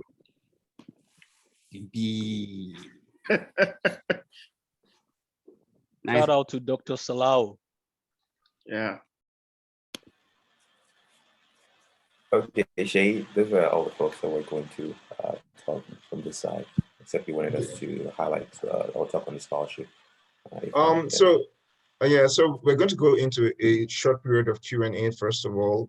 So there have been questions that have been sent. We sent out a link for people to send their questions through a Google form. So we have some of those, and Sani is going to read them out. Then after that, like, people on this call would get to ask their questions before we go on to that. So Sani, please take it away. All right, like you said, I have questions from Google Doc, but if you have other questions, can you please put them in the chat and I'll read those out loud as well to like reduce too many people like talking at one time. So the first question, they said, what are the options for international students? I don't really know what they were trying to be specific about, but that was what they said. Whoever wants to answer, I really don't know. Is That almost sounds like they're asking about work. Yeah, I think that's what she meant. I mean, as long as you work in an E-Verified company in your field, I think you'd be good. All right, next question. Being an international student, I have had situations where lots of employers get hesitant to hire me because of sponsorship. Why is H-1B visa sponsorship program so difficult? What will H-1B process look like in the future? I can take that one. Alrighty. I would say, frankly, it's dependent on your, like, I think Damola made a great point that I think I kind of missed that point, but when I was saying it, it was like, wow, this is actually very true. So I think I need to just reiterate something. So for people who are not in some of those fields that he mentioned, like engineering, IT, and healthcare, getting jobs in industry may be a little more challenging than like being in academia. So you really have to understand where can I play and how can I win. So, I think if you can understand, okay, where like a lot of someone that is doing like 200 meters cannot do like as well in 100 meters or 400 meters. So find your niche and know how to play in your niche. So I guess, if you know that you look at your alumni in your department, where are they ending up? What kind of jobs are they getting? What kind of roles are they getting? And then understand that as an international, this journey is not like towards the end. That's why people say, start early to prepare for like the end game, because you need your mental resilience to be top notch toward the end, because you're going to get rejections, you're going to get no's, you're going to do interviews, get to the last round, and then somebody's just telling you nonsense, So you have to like, seriously, like you have to just build your resiliency, but then you can't be building resiliency in when you're built for 400 meters and you're going to run 100-meter sprints. You can't do that, or else you're going to burn out. So you have to find your niche. So meaning that if you're in those three areas where people are pointed out, you sort of have good opportunities, then okay, I can try industry, I can try academia. Then if you know that you're in a field that like sort of like a liberal arts or creative writing or those kind of departments, those are fields that are more towards, teaching. That's where you can get more opportunities. So you focus a little bit more on building your resume towards, academia or teaching jobs, right? Making sure that you're aligning yourself with those kind of roles so you can get one in the future. But then if you're in a field where you think, oh, there are many people from there are many alumni in my department that are getting jobs in industry as a career expert, so you kind of play according to where you can win, and don't be afraid to switch. I think that's one thing that nobody has really talked about today, the fact that people switch. The people in my department, I'm in pharmacy, right? That they came in from psychology, they transition. Don't be afraid to switch. There's nothing. There's all these different things that we can do. There's IT, Damola raised a lot of good points about that. I think, just find where you can win and be resilient. Even if it's not just even just getting the job, doing well on the job, it's tough. There's nothing that's easy in this America. So I would just say, gotta tough up, man, for real. So that's it. That's all I can just add. I don't know if anybody has any other suggestion. Anyone else have anything to add to that?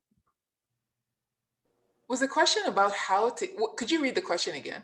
Yeah, she says she's had a lot of situations where employers are hesitant to hire her because of sponsorship. She says, why is H-1B visa sponsorship program so difficult? And what will the H-1B process look like in the future? That's what she said. First off, the person should remember that they have the option of OPT first off. So they can get some work experience. And in fact, if this person is not yet graduating, you can use CPT, which is, what does the C stand for again? So, CPT. Curriculum practical training. Say that again. The curriculum? Curricular, yes. So pretty much with your CPT, you can still be in school and you can get some work experience, because I think that's the most important thing. I mean, employers are looking for you to have 20 years of experience coming right off of college. So you might as well start getting internships and co-ops in while you're in school. And then don't worry about what people are saying about how it's so difficult to get, just stay in your own lane, focus on your own matter. So when you're graduating, get your OPT first off and let your employer know that you can work. They don't need to worry about sponsorship for at least 3 years if you're in a STEM field, and for 1 year if you're in non-STEM. So you can work without anyone sponsoring you. But by the time, actually, in fact, if the person is misbehaving like that from the jump, you might not even want to work with them. But if you are just kind of wanting your your foot in the door, you can get into that company and find something else. Remember, with OPT, you can branch out, you can move to different companies. So don't worry so much about, employers not wanting to file for you. Get your foot in the door, move to somewhere where someone is willing to file for you, and by God's grace, you'll be all right. Okay, I like Great, that. yeah. So if I can add to that, in terms of visa classes, this is more targeted towards folks with PhDs who might be on the call, is if you find yourself at a position where maybe you're close to graduation, you don't have a job. First of all, with your degree, you have a higher chance, depending on if you're going to industry or academia. I can talk about industry. There's a visa class called I think it's O1 visa, that you can actually apply for by yourself. If you have some money, you can obviously hire a lawyer, it's better, but it's a visa class that you can actually apply for that will at least sponsor you for 3 years, and you can renew it every year afterwards. And it doesn't have an expiration, so that's something to consider as another resort. Okay, thank you. And just as there are other, like I said earlier, just as there are non-traditional ways of getting into the market, there are also non-traditional ways of working on your status. So you look into that. I repeat, don't get stuck in a hole. Explore, research, network, know people. Sometimes knowing people is the best asset one can have just getting out of college. So start building up that network. It helps down the line. Okay. And I don't know if somebody already mentioned this, but like with the higher degree, like Damola said, you could file for yourself. Hey, Jehovah. You can file for yourself for green cards. So, and with the masters as well, I think you could also file if you've done it. I mean, if your resume is strong, if you did a lot of research and all of that, right? So you have a higher chance of getting a green card and just jumping on that H1B wahala to begin with. Bye. Okay, the next question is, what are the most reliable sites for job search? I would that's the question. I don't know what the last part says. Can you repeat the question? What are the most reliable sites for job search? You guys already said LinkedIn, all that other stuff. Yeah. Anyone else want to ask?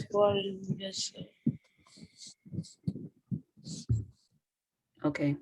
The next. Oh, sorry. Can y'all hear me or am I mute? No, we can hear you. So don't you want to address that, like the sites that you can apply to jobs on? Yeah, so I would say LinkedIn, Indeed, those were the major ones that helped me. And then maybe like ZipRecruiter, sometimes that helps too. But I think for me, my first two will be like, and then maybe Handshake. Handshake is another good platform. So those four, if anyone else has another one, they can talk about. I have a friend that talked about, what's it called? Is it Clubhouse? What's that thing called?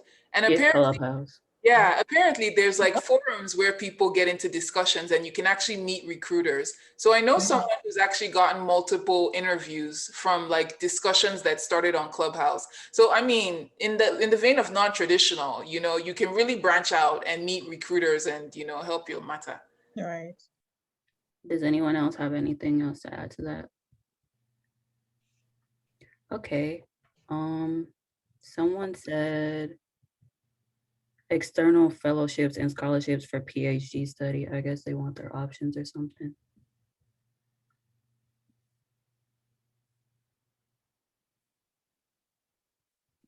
Okay. Next question. Since stipends will stop by May of one graduation year, how can one best survive and or manage paying bills before securing a job or before getting paid if one has already secured a job? I think I'm a little familiar with this. So I think for me, what I did was I planned and made sure that, if you're graduating at a certain time, you start like austere measures, man. You have to be a little more careful how you spend and careful how you budget. And like Elsie said something that's very, very critical. OPT, you have to pay money to get, like, there's OPT fees. You have to put all those things into consideration, and you have to make sure that, I feel like the final year of grad school or undergrad, it's so critical, especially the last 6 months, because that encompasses that 90-day mark that people are talking about. That 90 days is a very serious mark. So it's like you have to make sure that you're planning well. Essentially, just make sure you plan, you budget right, and start aggressively looking for jobs towards the end of your graduation. And it gets very stressful because that's also when you have to finish up your thesis or your dissertation, or or there's a lot going on that year. So I think final year, you need to be really mentally prepared and mentally tough, and talk to people that have been through what you're going through, and talk to them about how they manage that very, very challenging period with a lot of things going on. So it's all about budgeting, really, and knowing that, okay, this is what I'm going to spend on, and hoping and praying that the job comes on, pretty much. I don't know if anybody has any other suggestion. Just to add to that, in terms of recruiting, I'm not sure how NESB is structured during COVID. Maybe they have a virtual career fair, but I know NESB is really important, like, because a lot of corporate America dedicates a lot of resources and time and actually headcount to hiring from NESB, because that is the one stop, at least for engineers. And even non-engineers, you see Indians, you see everyone from all walks of life attending NESB. So try to, even if it's the regional conference or the national conference, that's a great resource to at least talk to companies. And there's also certain school career fairs. Like, I know North Carolina State University, they have a very huge career fair that sort of rivals NESB. So look for those schools. You don't have to be a student at that school to attend. I recall Areva and Said and I drive in about 12 hours to North Carolina just for career fair. So don't underestimate that. I attended a bunch of Ole Miss career fairs. For me, it was useless. There was no point. I didn't want to work for Bank of South or any of those other companies. So I didn't really find it useful. So look at other schools. Like my wife, for example, she drove down to Mississippi State career fair and actually got a job from there. So that's another avenue. And I forgot one last thing I want to add to that. Actually, it's, to be real, we are Black, and America is at a turn of, racial reckoning, right? You have to make your minority status for real. When you're giving interviews, let them know that you're Black. Say it, like, I want a company that's committed to diversity and inclusion. If you're a Black woman, that's a double advantage. Tell them, like, this is I'm coming in with experience. I'm also bringing in some level of diversity to this team.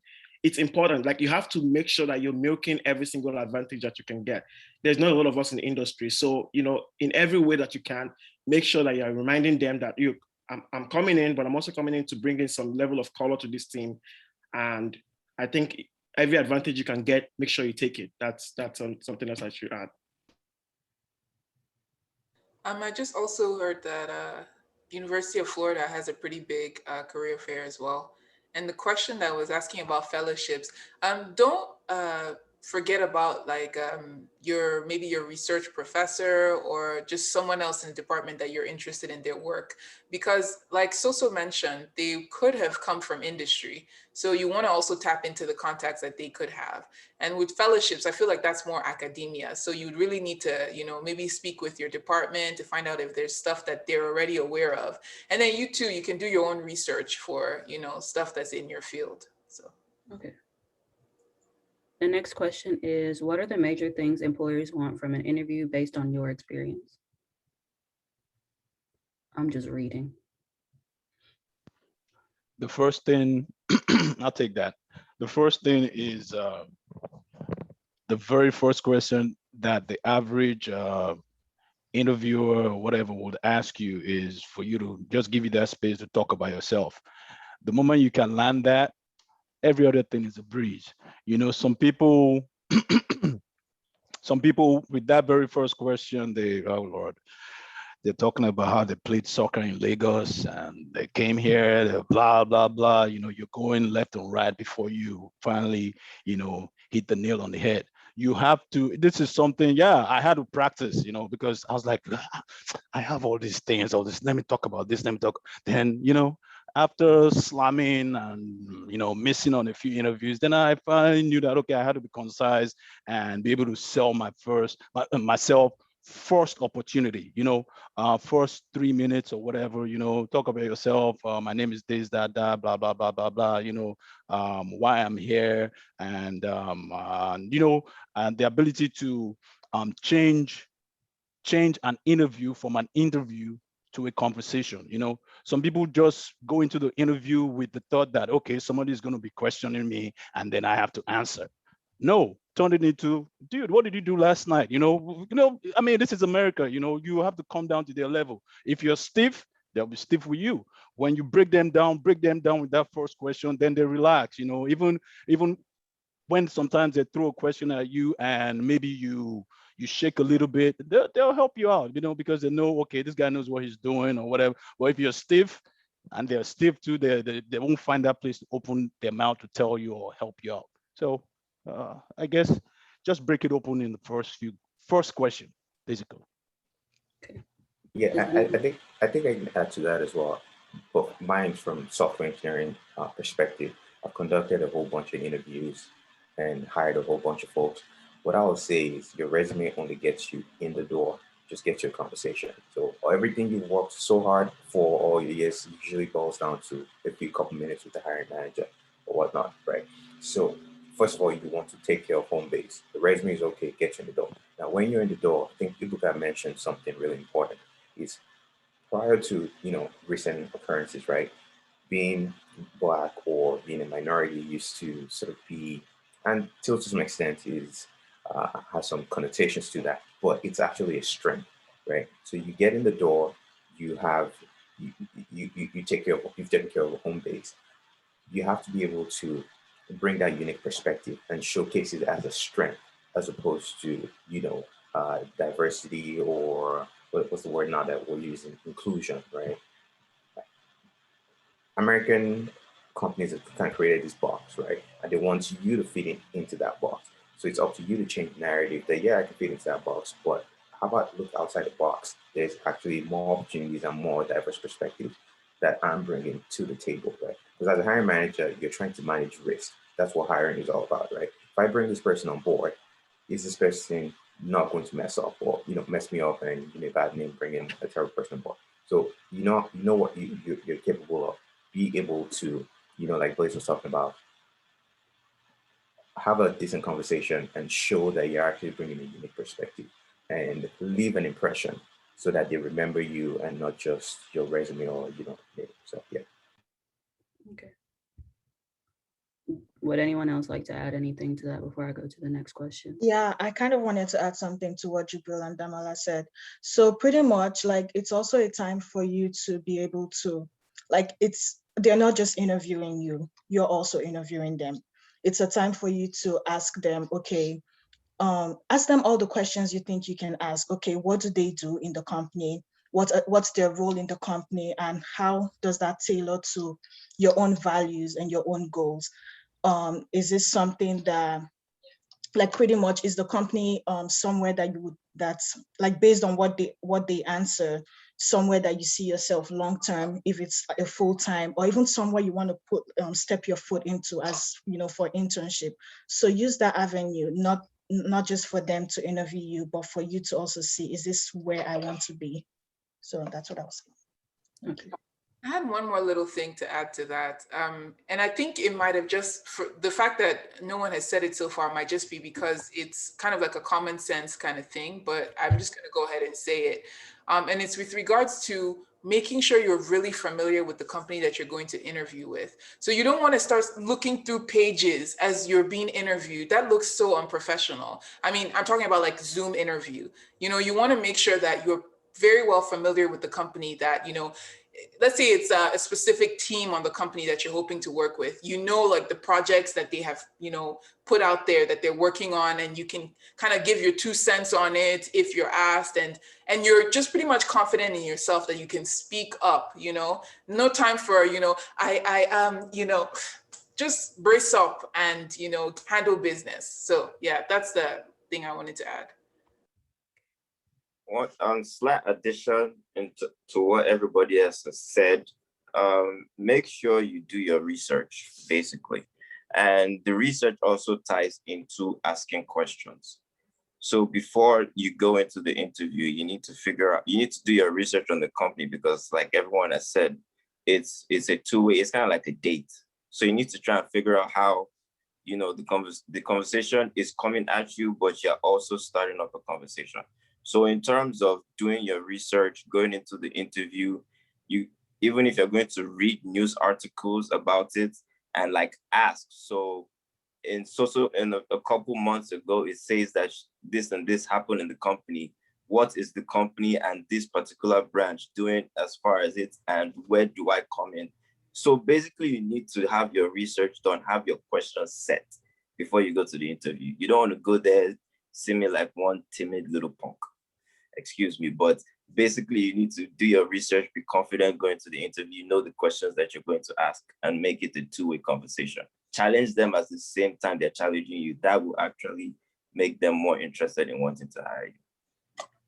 Sorry, not to be the dead horse, but that's a good point. One question that I usually ask if I'm interviewing, if I'm interviewing for a job, that usually helps elicit good feedback for me is just, hey, you've been at this company for X amount of years. You're talking great about it because you're selling the company and the job to you, right?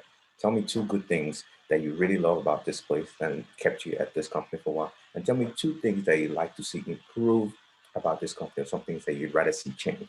That usually gets them thinking. So yeah, well, that's a good point. What don't I like about this company? So it kind of gives you an idea of what some of their problem areas are. And if you're okay with those type of problems, then, kind of puts you in the right mindset. Yeah. Oh, sorry. Oh, you can continue. It's all right. Oh, yeah. I wanted to say, and sometimes listening more is ends up being better than even talking, because when you listen more, these people, your interviewer divulges information that they probably shouldn't have, or even if they did, you pick up on that information. Like, for example, you're in an interview and they say, oh, and whilst the conversation is going on, the interviewer says something about, oh, this position we're looking for a client facing position, but sometimes and divulges the information like, oh, this is something they're looking for, but have not really put it out there in the market, for to recruit for. And then you jump on that. You say, hey, oh, I mean, even if you have to drop one or two doodles, oh, I do have experience in client facing, and yeah, I mean, you have to be creative and pick up on stuff, so basically just listen more and use information that is released to your advantage. Would you guys say the same thing goes for if you're interviewing for grad school? This is my question.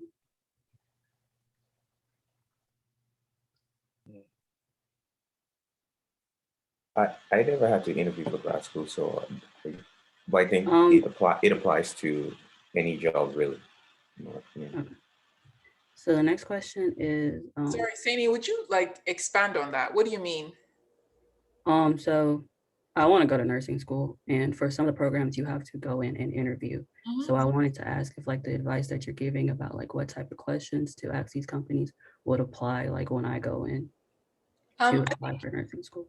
I think it could, but most importantly with grad school, it's a matter of I think so. I think it's very similar because I don't know about nursing school specifically, but with grad school, you're going to be working under a professor. So you're going to have a research advisor. So you want to know what they've been working on so that you can speak on it and talk about how you're qualified to contribute to that. So it's like, oh, I heard about your SpaceX project. Well, guess what? I made a spaceship last week. Something, my resume says blah, blah, blah. And you flesh out the fact that you can contribute to the work that they're currently in. So I think it is related to even interviews for grad school. I don't know specifically about nursing school, but grad school where you're working on research, yeah, you want to sell yourself based off of what they're currently working on. Okay, thank you. The next question is, how best can one deal with cultural differences at their workplace?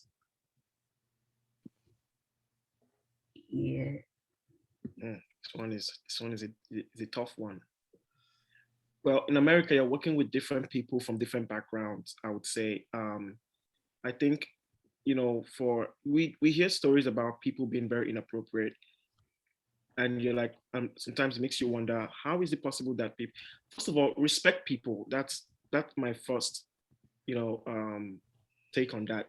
You need to respect people, respect people's spaces, and be somebody said, Jibril said something like, be somebody that people can communicate with, and be free.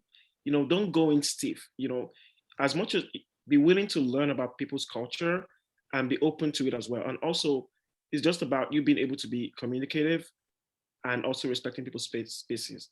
For example, you don't make inappropriate comments, don't do inappropriate things at work, and ensuring that you're able to, if you have a good ability to absorb different kinds of information, or for example, if there's a football game or an NFL game, and you come to work the next day and you want to have a little bit of chat about it, that's very good to build rapport, right? So, I would say work is very multicultural. There's no one prevalent culture at work, but I would say for me, what's really helped me a lot is just being open, being respectful of different cultures, and making sure you're not being inappropriate. So I guess this is something that different people can chime in on. I think remembering that your colleagues are not necessarily your friends. I mean, it's work. So you need to remember that, you can kind of keep your feelings. I mean, to an extent, of course, if someone is being straight up disrespectful or harassing or something along those lines, then you probably need to report the matter. But just remembering that, work is work, and you're not necessarily there to make friends. You could be lucky and make some awesome friends at work, but for the most part, you're there to get your job done. So because this person is telling you their life story does not mean that you guys are best buds. So you need to keep it professional. And that actually starts to, in the vein of not becoming stiff, like Ebuka said, but you need to find a balance where you're not opening the door to things that are not necessary. If you get too friendly with people and then you start to collect disrespect, you open that door. So you need to find the balance between, this is work first and foremost, and then if I do make friends that my natural self can adapt to, cool. Otherwise, it's work. So that's what I would say. Yeah, and especially in these times, this pandemic, or well, for many of you, maybe post-pandemic, that's when you're going to land a job. Many of the jobs will probably be virtual. Virtual versus the traditional going into the office or going to the site or something. So you have to know what environment you're working in and what what characterization comes with that. If you're if you're working a virtual remote position, I mean, you have to be aware that there's a mute button. There's people from different ethnicities, different backgrounds, kind of jokes that you're going to throw out, stuff like that. And that is different from if you're going into the office and you're seeing people every day. You're seeing the same people every day. I guess you build up a personal relationship or something. So you have to know where to draw the line. Like Elsie said, I mean, you just have to, I mean, there's a difference between friends and co-workers. Work is work. I mean, yeah, you're going to pick a few friends or something, but, give yourself time. There's no, you're not getting chewing gum for that at the end. Just give yourself time and know your true friends and true co-workers. Let me add, as people from different countries, different backgrounds, the conversation is going to come up where people are going to be curious about where you're from. Don't take the questions personally. A lot of times, it's in America. America is very Americentric. They don't try to educate their people about other places. When people are asking these questions, a lot of times it's out of, understand that it's curiosity out of ignorance. Answer the questions however you feel, best for them. If you're going to be sarcastic about it, if you're going to be straightforward and truthful, but don't take their ignorance personally. That's what I have to say. All right. The next question is, are there loans that foreigners can access to start up a business in the USA? If yes, which ones?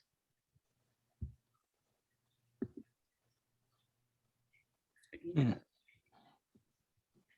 Mm, mm, mm. I have no idea about this one. I don't know. No clue. It might not be direct loans, but you can find a co-signer. So if you have built up a good rapport with someone who is American and you guys want to, maybe necessarily the person doesn't want to be your business partner, but the person supports your vision and they're willing to be your co-signer. That's one way. I don't know about any direct loans to foreigners. That doesn't even make sense. How, why would they be committed? I mean, you can just run away if you can't pay back. True. So it doesn't make sense for them to give a foreigner a loan. But Yeah, if you have built up a good enough rapport with someone, you might be able to find a co-signer. yeah, co-sign or grantor or something. Yeah, I think that's about the best you can get out there. Someone else asked, how do you go about negotiating your salary? Is there an expectation from international employees versus domestic? Ooh. Let me chime in here. Yeah, this is a very good conversation. Actually, people have like an entire seminar dedicated to this. So here's the strategy that worked for me. Negotiating salary. So first of all, we're going into an era where people, there needs to be more. I critique this process because corporate America comes out and says, "Oh, pay transparency is great. We want pay transparency." Okay, if you want pay transparency, why don't you put the pay band on the job description, right? You don't say anything about the job description, but then you come out and say, "Oh, we're committed to pay transparency." But if you're really committed to pay transparency, you need to put the pay band on the website or whatever. But that's just a different issue. So know that there is no pay transparency in corporate America. That doesn't exist. That's just mantra that they just come out and say. And so many studies have found that, not just even studies, real life, a lot of women make less than men on the dollar, right? So there have been reasons for this. What are the reasons why women make less than men? Is it because women are not negotiating harder compared to men, or the fact that they're shy when they're making negotiations, or because there's been all these socio-economic, I'll say even psychological reasons why people say women make less than men on the dollar. So here's back to the point, just giving that little background. First of all, I think you need to know what the salary range for that position you're applying to, vis-a-vis the location, because you can be $120,000 in New York is not $120,000 in Mississippi. $120,000 in Mississippi is much, much higher than what you find in New York when you have your cost of living. So first thing to do, there are cost of living calculators online. You can use that to just, look at what the equivalent cost of living exchange would be in an area. But then when you're negotiating with a recruiter and the recruiter asks you, says, what is your expected salary number? Never, ever give a recruiter a number, first of all. Make sure that when they tell you in the first conversation you have with the recruiter, they say, hey, tell me what your salary expectation is. What you should tell them is this. Tell them, I'm expecting a salary that is within the range for this position. I would love to know more about this position. I would love to speak with the hiring manager, know the roles and responsibilities that are expected of me before I can give you a number, because I don't want to undersell. I don't want to oversell myself. Some of them might really push you. And then you say, if you have a range you want to share with me, go ahead and share that range with me. But as far as I'm concerned, never, ever give that number. And here's the reason why. If you give them a number that is below what you want, because every job description has a band. If the band goes from $140,000 to $200,000 and you say 110, they'll be quiet. They'll give you 110. But if you say, oh, I want $350,000, they'll be like, oh, this person is too expensive. So never pigeonhole yourself ever. Then at the end of then you tell them that I want to prove myself that I'm the right person for this job.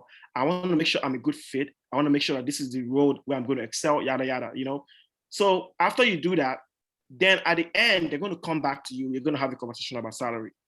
When you get to the actual point where you need to talk about salary, never, ever be the first person to give out a number, because in a negotiation about salary, the first person that gives out the number ends up losing. So here was my strategy was this. She was asking me, what number would you like to have? Like what would be a good number that would be a break point for you? And I told her, I want the highest number possible because I'm coming in with the highest level of quality. And then we laughed, that was just a joke. And then we're like, I just like, oh, okay, that's great. I'm like, yeah, madam, I'm not going to come play. Please give me a number, that kind of thing. Like, and then I told her, okay, what is see what I said? I didn't say what is the range at that point, because I knew I was going to get the job because I talked to the people in the company and they liked me, and I said, what is the medium to high range for this position? Meaning that I wasn't asking her for the low range. I was asking the medium to high. What that means is that if your range is going from 50,000 to 70,000, you can't be telling me 50, 51,000. I want to be hearing between 65 and 70. And then she gave me a number. And when she gave me that number, I said, oh, that number was actually more than what I was expecting. By the way, I just told her, oh, that's good. That's really good. I added $5,000 on top. I said, I was expecting this. I'm an Igbo man. We do the business people. So I added $5,000 on top. And you know what I said? Well, that's a great start, but I was expecting XYZ. I think we're really close, but I believe that if we can get to that number, we'll have it. And then she started telling me, oh, I don't guarantee. I was like, yeah, that's the number I want. That's the number. And I kept saying that number. So that was my strategy. Never ever give out a number at the beginning. Obviously, there are nuances to this depending on seniority, depending on the kind of role. But I have never heard up until today where somebody lost the job because they negotiated a better salary. It doesn't happen. Worst case scenario, tell you, okay, this is what we can offer. It's a take it or leave it. And even if they say take it or leave it, you can still negotiate. This is America. Everything is negotiable. Know that. Never give them a number. Let them come to you with a number. So that's my strategy. I want guys, Damola, you guys to chime in, please. That was really good. That was really good. Yeah, I think Ubuka, touched on a number of points, but I'll say this from my own perspective. My first internship, when they came with a value, they asked, is this suitable? Is this okay? I said yes. I was not going to negotiate anything as an intern because I just wanted a job.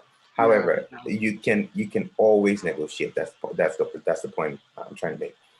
When you actually do get a job offer, they're like Ibuka said, they're not going to. It's hard for them to rescind a job offer because you negotiated, right? Now, after they give you a value, let's say they give you 100K, right? You can always negotiate salary independently of the pay structures. Like depending on your company, if they have stocks, if they have relocation packages, right? It would ensure you negotiate each of those pieces independently, right? Yep. Like I was saying, okay, he added 5,000 to the salary. Probably in the recruiter's mind, they're like, okay, yeah, finally, let's close this case. And you're like, no, that's just the salary. Now let's talk about relocation. Let's talk about stocks. Right? I understand the urge to, get a job. I just want to get a job and make sure I'm secure. At that point, you are almost secured, right? But at the same time, you don't want to start a job. And when you start talking to people, you don't want to get depressed when they say, oh, you got lowball, right? Yeah. You want to make sure that, you came in as a very highly talented, highly skilled. You want to be paid commensurate with the skill set that you're bringing on board. Right? Now, in terms of the salary band, there is salary bands for every role, every position, right? So don't expect that if they offer you, say, 50K, that you're going to negotiate double 50K. That's probably not going to happen, right? Because they want to bring you on board, and they also want to give you an opportunity to grow within that role, right? So if they bring you on board for 50K, they want, maybe the band is between 70 and maybe 40K, depending 50K. You're going to grow and then get promoted. And then within the organization itself, the different bands too, they overlap, right? So you just want to make sure whatever it is they give you, even if it's $1 that you're able to negotiate more, it's $1 more than you could have gotten. So keep your options open. Don't be afraid to negotiate just because you want a job. And even better, if you're able to, if you have a second offer, then play them off of each other. Know the one that you want. And if you're lucky enough to have two offers, then you can say, hey, X is telling me they're going to give me this, right? And like Ibuka said, do not give the value first, because that's the only card you have negotiating. Let them be the ones to bring out the way. So, yeah. And it's really hard. I'm not going to lie. Like for your first job, when they're filing for you or you're using OPT, it's really, really hard to negotiate. I mean, because you're so desperate to get that one job, and like whatever they give you, you take it. I don't know, whatever they give you, you like to take it. But man, it's really, really hard to negotiate. But you just have to train yourself and think about, if I take this job and the pay is not up to what my colleagues who are Americans are making, how will I feel? You know, and then you start telling yourself that, oh, I'm an international, I can take a lower pay. Or it's negotiation is hard and it requires certain kinds of, you know, you need to have like, you need to be ballsy to do it. That's why and then when I went through that process for myself, I'm like, how many people can actually do this? That's why we have gender pay disparities in America, because it's hard for people to do it, you know, and yeah, it's tough, but you know, you have to just start internalizing those strategies. Never give out the number first. Like, Yeah, I'll give you an example of that one. I had someone on my team, he interned, right? And after his internship, we were trying to convert him to full-time. I didn't have headcount and just doing everything possible. And eventually was going to end his internship without a job, right? But at the very final week, headcount opened up and I was able to bring him on board. And you would think someone who was at the cusp of, you know, going back to India or whatever, will just take whatever is thrown at him. He did not, right? He still came back and negotiated. And I was taken aback and I'm like, wow, this guy got blah, blah, whatever, give him whatever he requested, right? So regardless, do not, it's hard, like you guys said, it is hard to negotiate, but the ball is in your court. It's definitely a skill that you build over time. You know, your first job, you're probably not gonna negotiate, or, you know, or even if you did, you wouldn't, you know, have the necessary know-how or skills to navigate that negotiation court. But okay, and it's fine. You spend a year and a half or something, and then you move, and then maybe you move on to another job. Definitely, you've gained some confidence. You've done more research, and you've definitely beaten into the company's know-how and all that stuff. And then you probably will be more comfortable to engage in a negotiation discussion. I think also just addressing the whole thing with with the differences in possibly gender pay as a result of negotiating. I think it might really come down to knowing that you can negotiate. So I really appreciate the fact that, you know, you guys are giving really detailed ways that you have gone about it. So, I mean, at least everyone on this call, all the women and men on this call now know you can negotiate your salary. Even if it's a scary thing to do, the likelihood of you missing out on that job because you attempted to negotiate is low based off of people's experiences. So women as well as men on this call, please go forth and bridge that pay gap between the genders. Thank you. Thank you very much. Does anyone have anything else to add to that question before I move on? All right. Someone asked, is there a limit to the number of hours you can work with an OPT?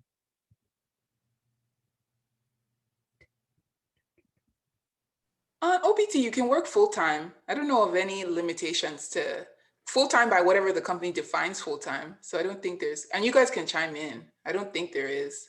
If the company wants you to be working 120 hours a week, you can work 120 hours a week on OPT. There's no limit. It's just it's a work permit. You're free to do whatever you want. Okay. And the last question is I think they want to know how to get a job at the place that you're interning at.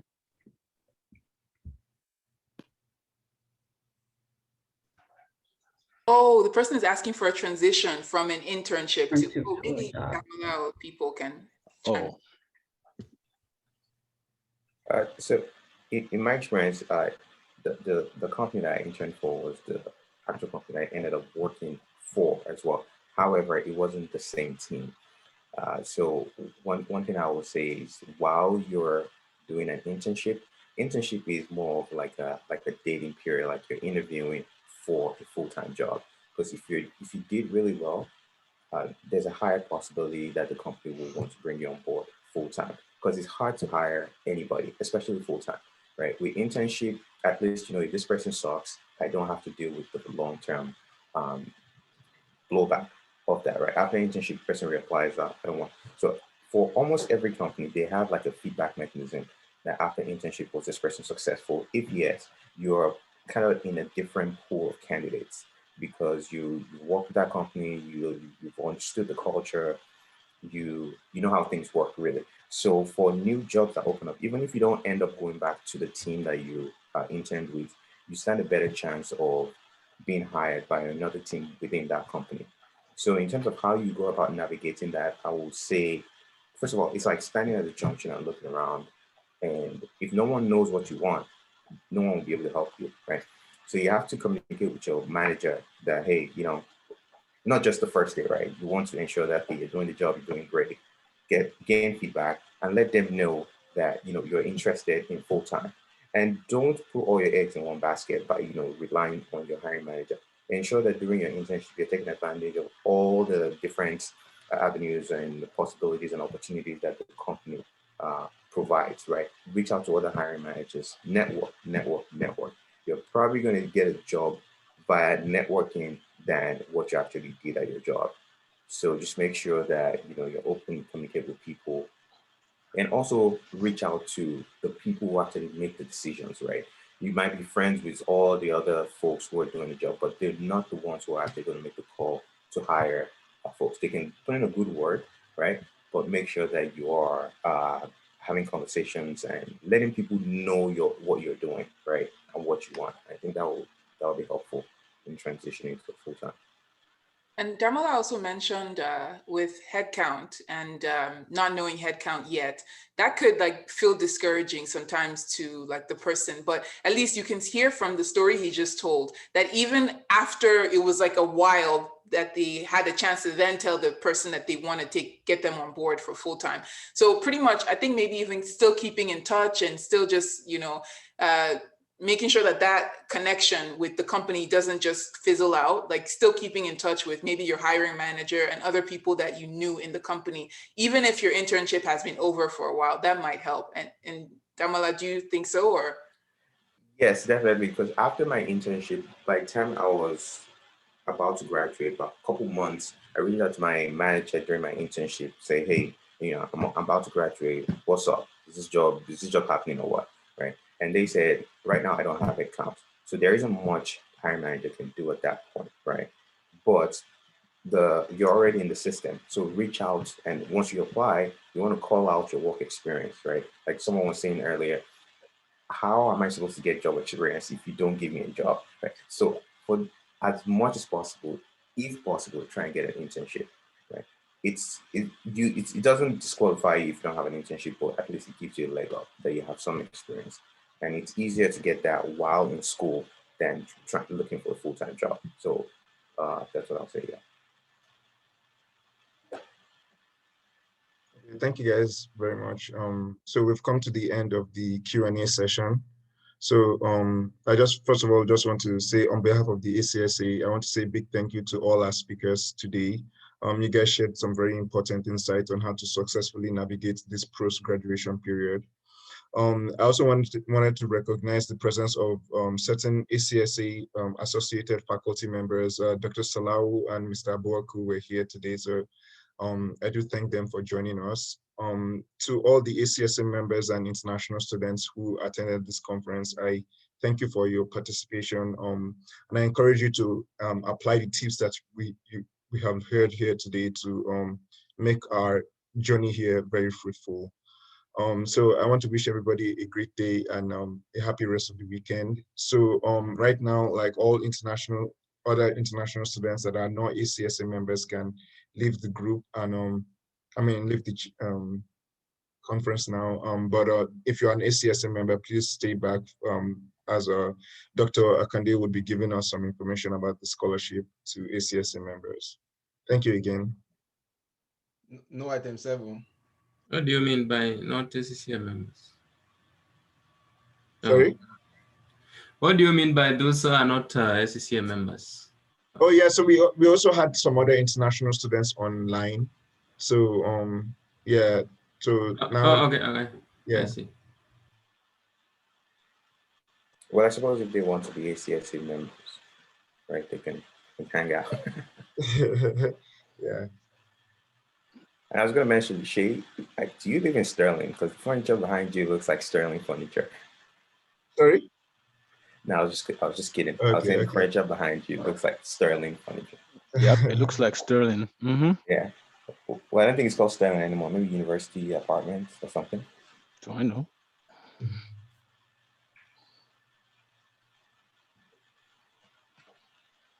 Okay, so I guess everybody's it's only ACSA members that are on here right now. So Damala, I'll hand it over to you. Okay, sure. So let's see, take a step back. We as alumni, our group, not just the entire alumni, we, during the entire recent occurrences with racial stuff going on in the industry, we sort of got together and decided that we had to do something for, amongst ourselves, for our folks. And also as international students, especially at school like Ole Miss or even the US in general, we found from our experience that, access to scholarships and things like that was twice as hard because there weren't a lot of opportunities that were open to us because of our international status.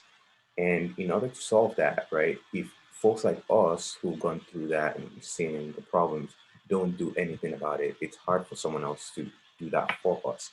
So that was sort of like the motivating factor. And also, an event like this, we've been through this program, we know how, or at least realize the fact that if someone had, reached out to us while we were in school to, talk about some of these challenges and things, we'll be in a better spot, So essentially what we're trying to do is leverage our learnings and try to make sure that at least we're giving back and we're providing those who are coming after us an opportunity to learn from what we have been through, one, and also two, to sort of establish that whole process so that when they, who are currently students, graduate, we continue that whole process of giving back and ensuring that, we make things better for those coming after us. So that was how this whole scholarship idea was birthed. Now, the scholarship is still very much in its infancy. It's not meant to change anyone's life or to pay for the entire school fees. But as we're talking amongst ourselves, we're students once, and we lived on less than $1,000 a month. Both both rent, rent, phone bills, etc. Right. So what we're trying to do is, and we know what even $50 could have done in our lives back then as students, right? So the goal here is to one, create that whole attitude and establish that whole giving back mindset, starting with us and hopefully others, alumni on the call, whatnot, can be a part of this so we come as a single block. And two, to also to provide opportunities for the students that being in the form of monetary contributions. So the two things that we're going to be addressing, we have scholarship. The way it's designed right now is for both undergrad and grad. And more information regarding the actual scholarship will be shared through OIP, right? And LC is also on the board, or part of the folks who will actually be working closely with OIP to ensure that the criteria for the scholarship and the scholarship is executed as we have laid out. And so the scholarship is targeted at undergrad and graduate students. It's going to be for a period of, I think you get to win it every semester. You have two undergrad, one undergrad, and our goal is to grow the amount and to ensure that this continues beyond the initial timeline that we've set. Right now, we've targeted for the 3-year period, and the goal is that we're able to sustain it and continue from there. So that's sort of like the highlight and how it's going to be executed. I'm not sure if anyone had any specific questions regarding the scholarship. In terms of how, okay, sorry, before you do, in terms of how it will be administered, OIP, what we're going through the University of Mississippi's foundation, I believe it's called, and you will have to apply for the scholarship, just like any other scholarship, but some of the criteria will be laid out in the scholarship description, but you'll have to be an ACSA member in order to qualify. That's one of the criteria. So you had a question? Yes. Do you have to be an international student? Yes, you have to be an international student. And the reason is, like I said earlier, there are more opportunities available to non-internationals. that international. So we wanted to create at least something dedicated to that pocket of students. Okay, thank you.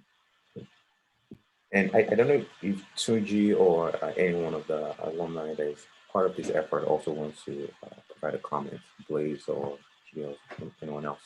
Did I miss something? Or Charles?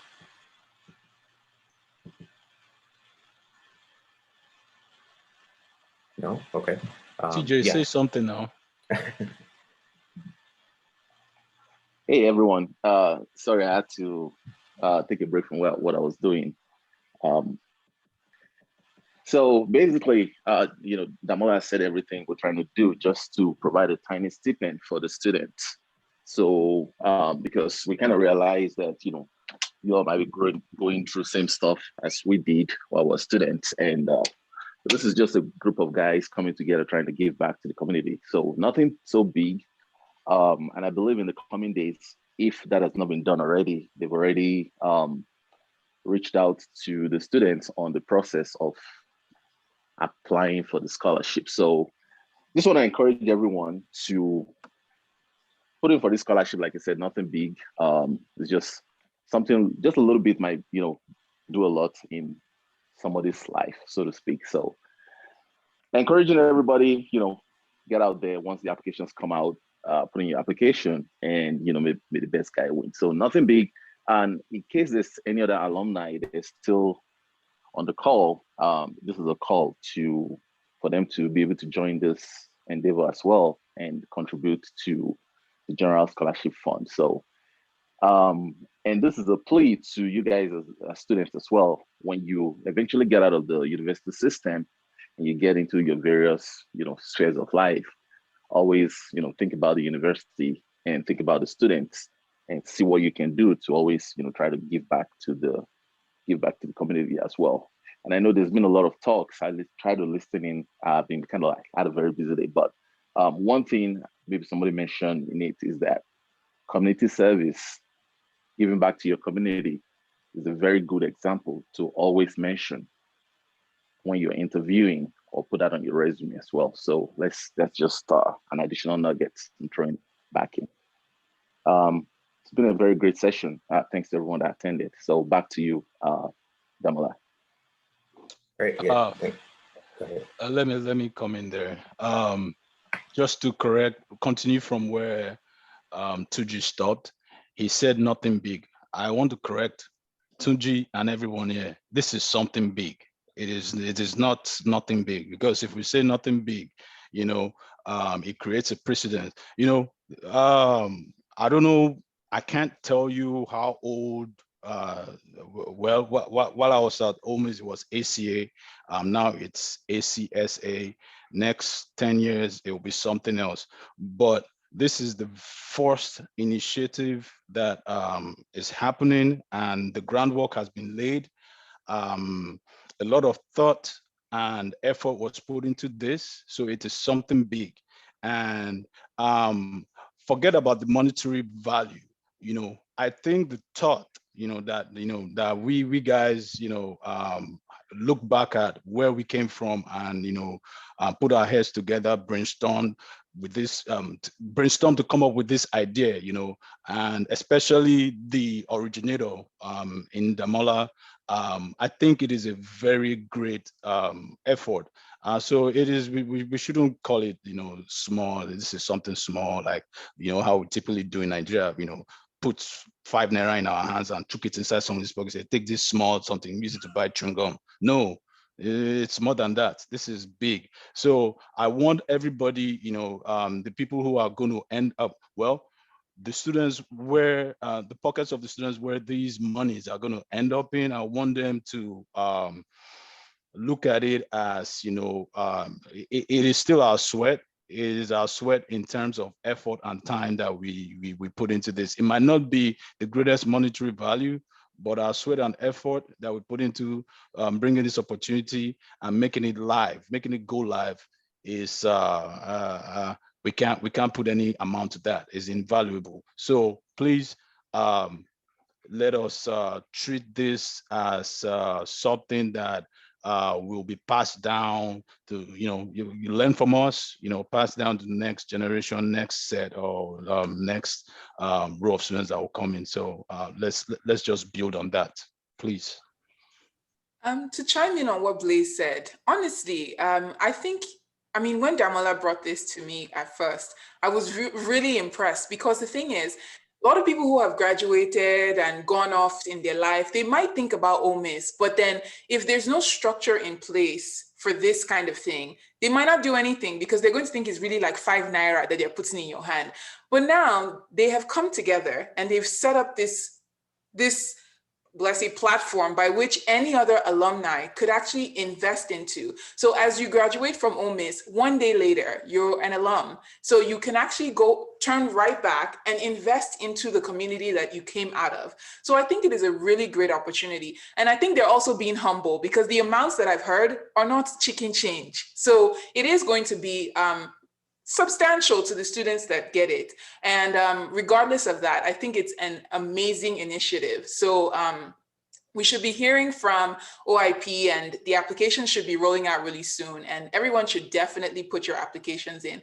I will do what I can in the committee to make sure that there's no wayo that is going on and people deserving are getting it. So I really commend you guys for, and you guys have been graduated for at least, it's up to 10 years now. Or am I exaggerating?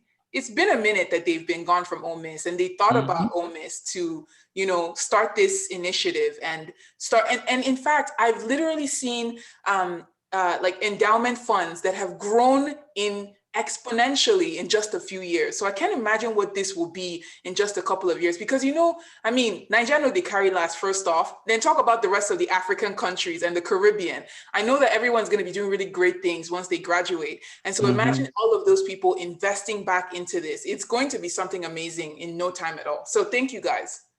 Awesome. So I just want to say, sorry to interrupt. I just want to say, like, this is an opportunity for anybody that has graduated to join the fund. So all of you, I'm seeing you, Ebuka, as you're eating your apple. Osas and so you're hereby invited. Thank you very much.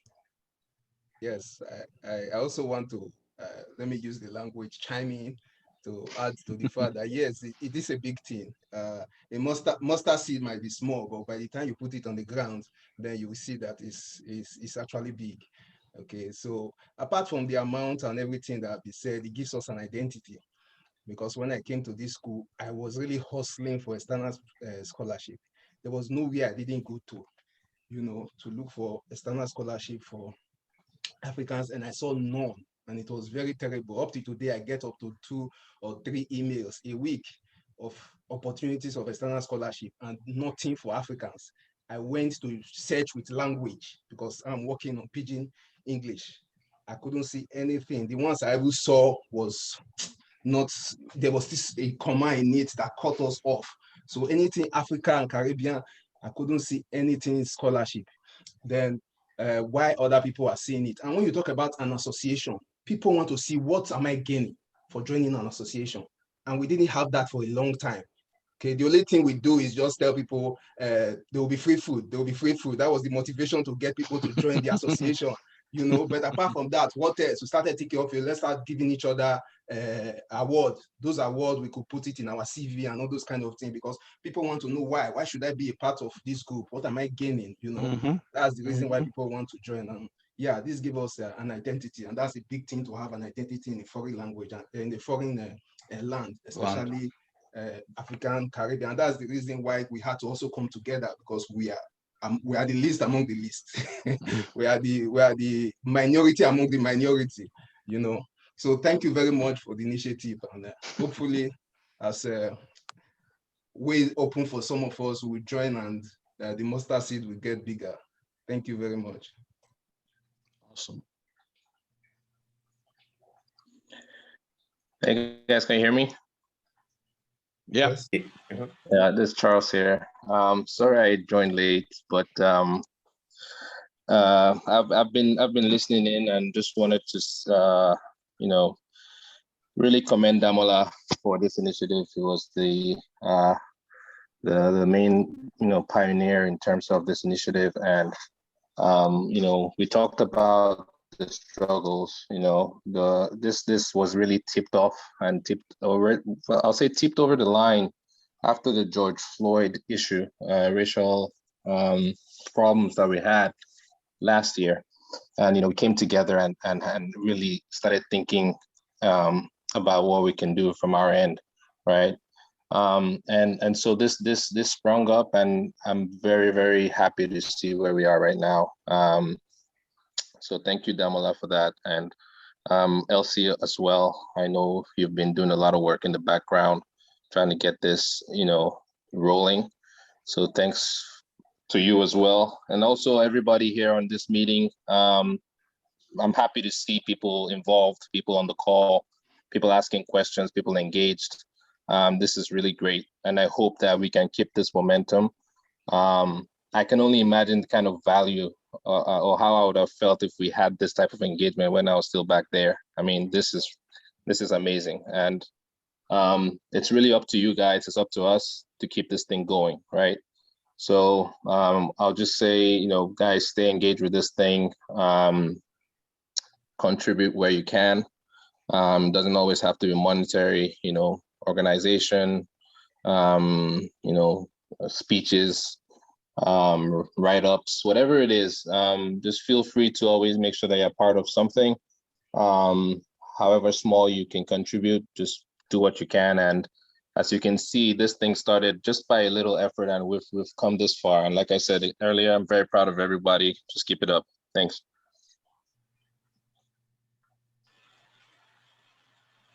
Thank you very much. Okay, yeah. Damola, do you have anything else to add?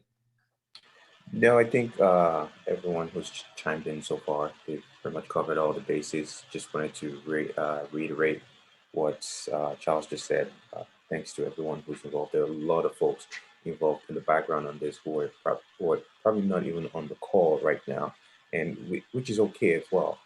So if you are interested, you're an alum. If you're an alumni, you're qualified. And if you're not interested, I want you to be interested, right? And right now, I don't have everyone's contacts, so I'll probably can reach out to Shay. I also reach out to Shay, try to get as many contacts as possible, so that we keep the conversation going. And I think this is the first step, Shay, and you've done, really good job, sort of bridging that gap between multiple alumni sectors, so to speak, with the current students. We've never had that in the past, so that's really commendable.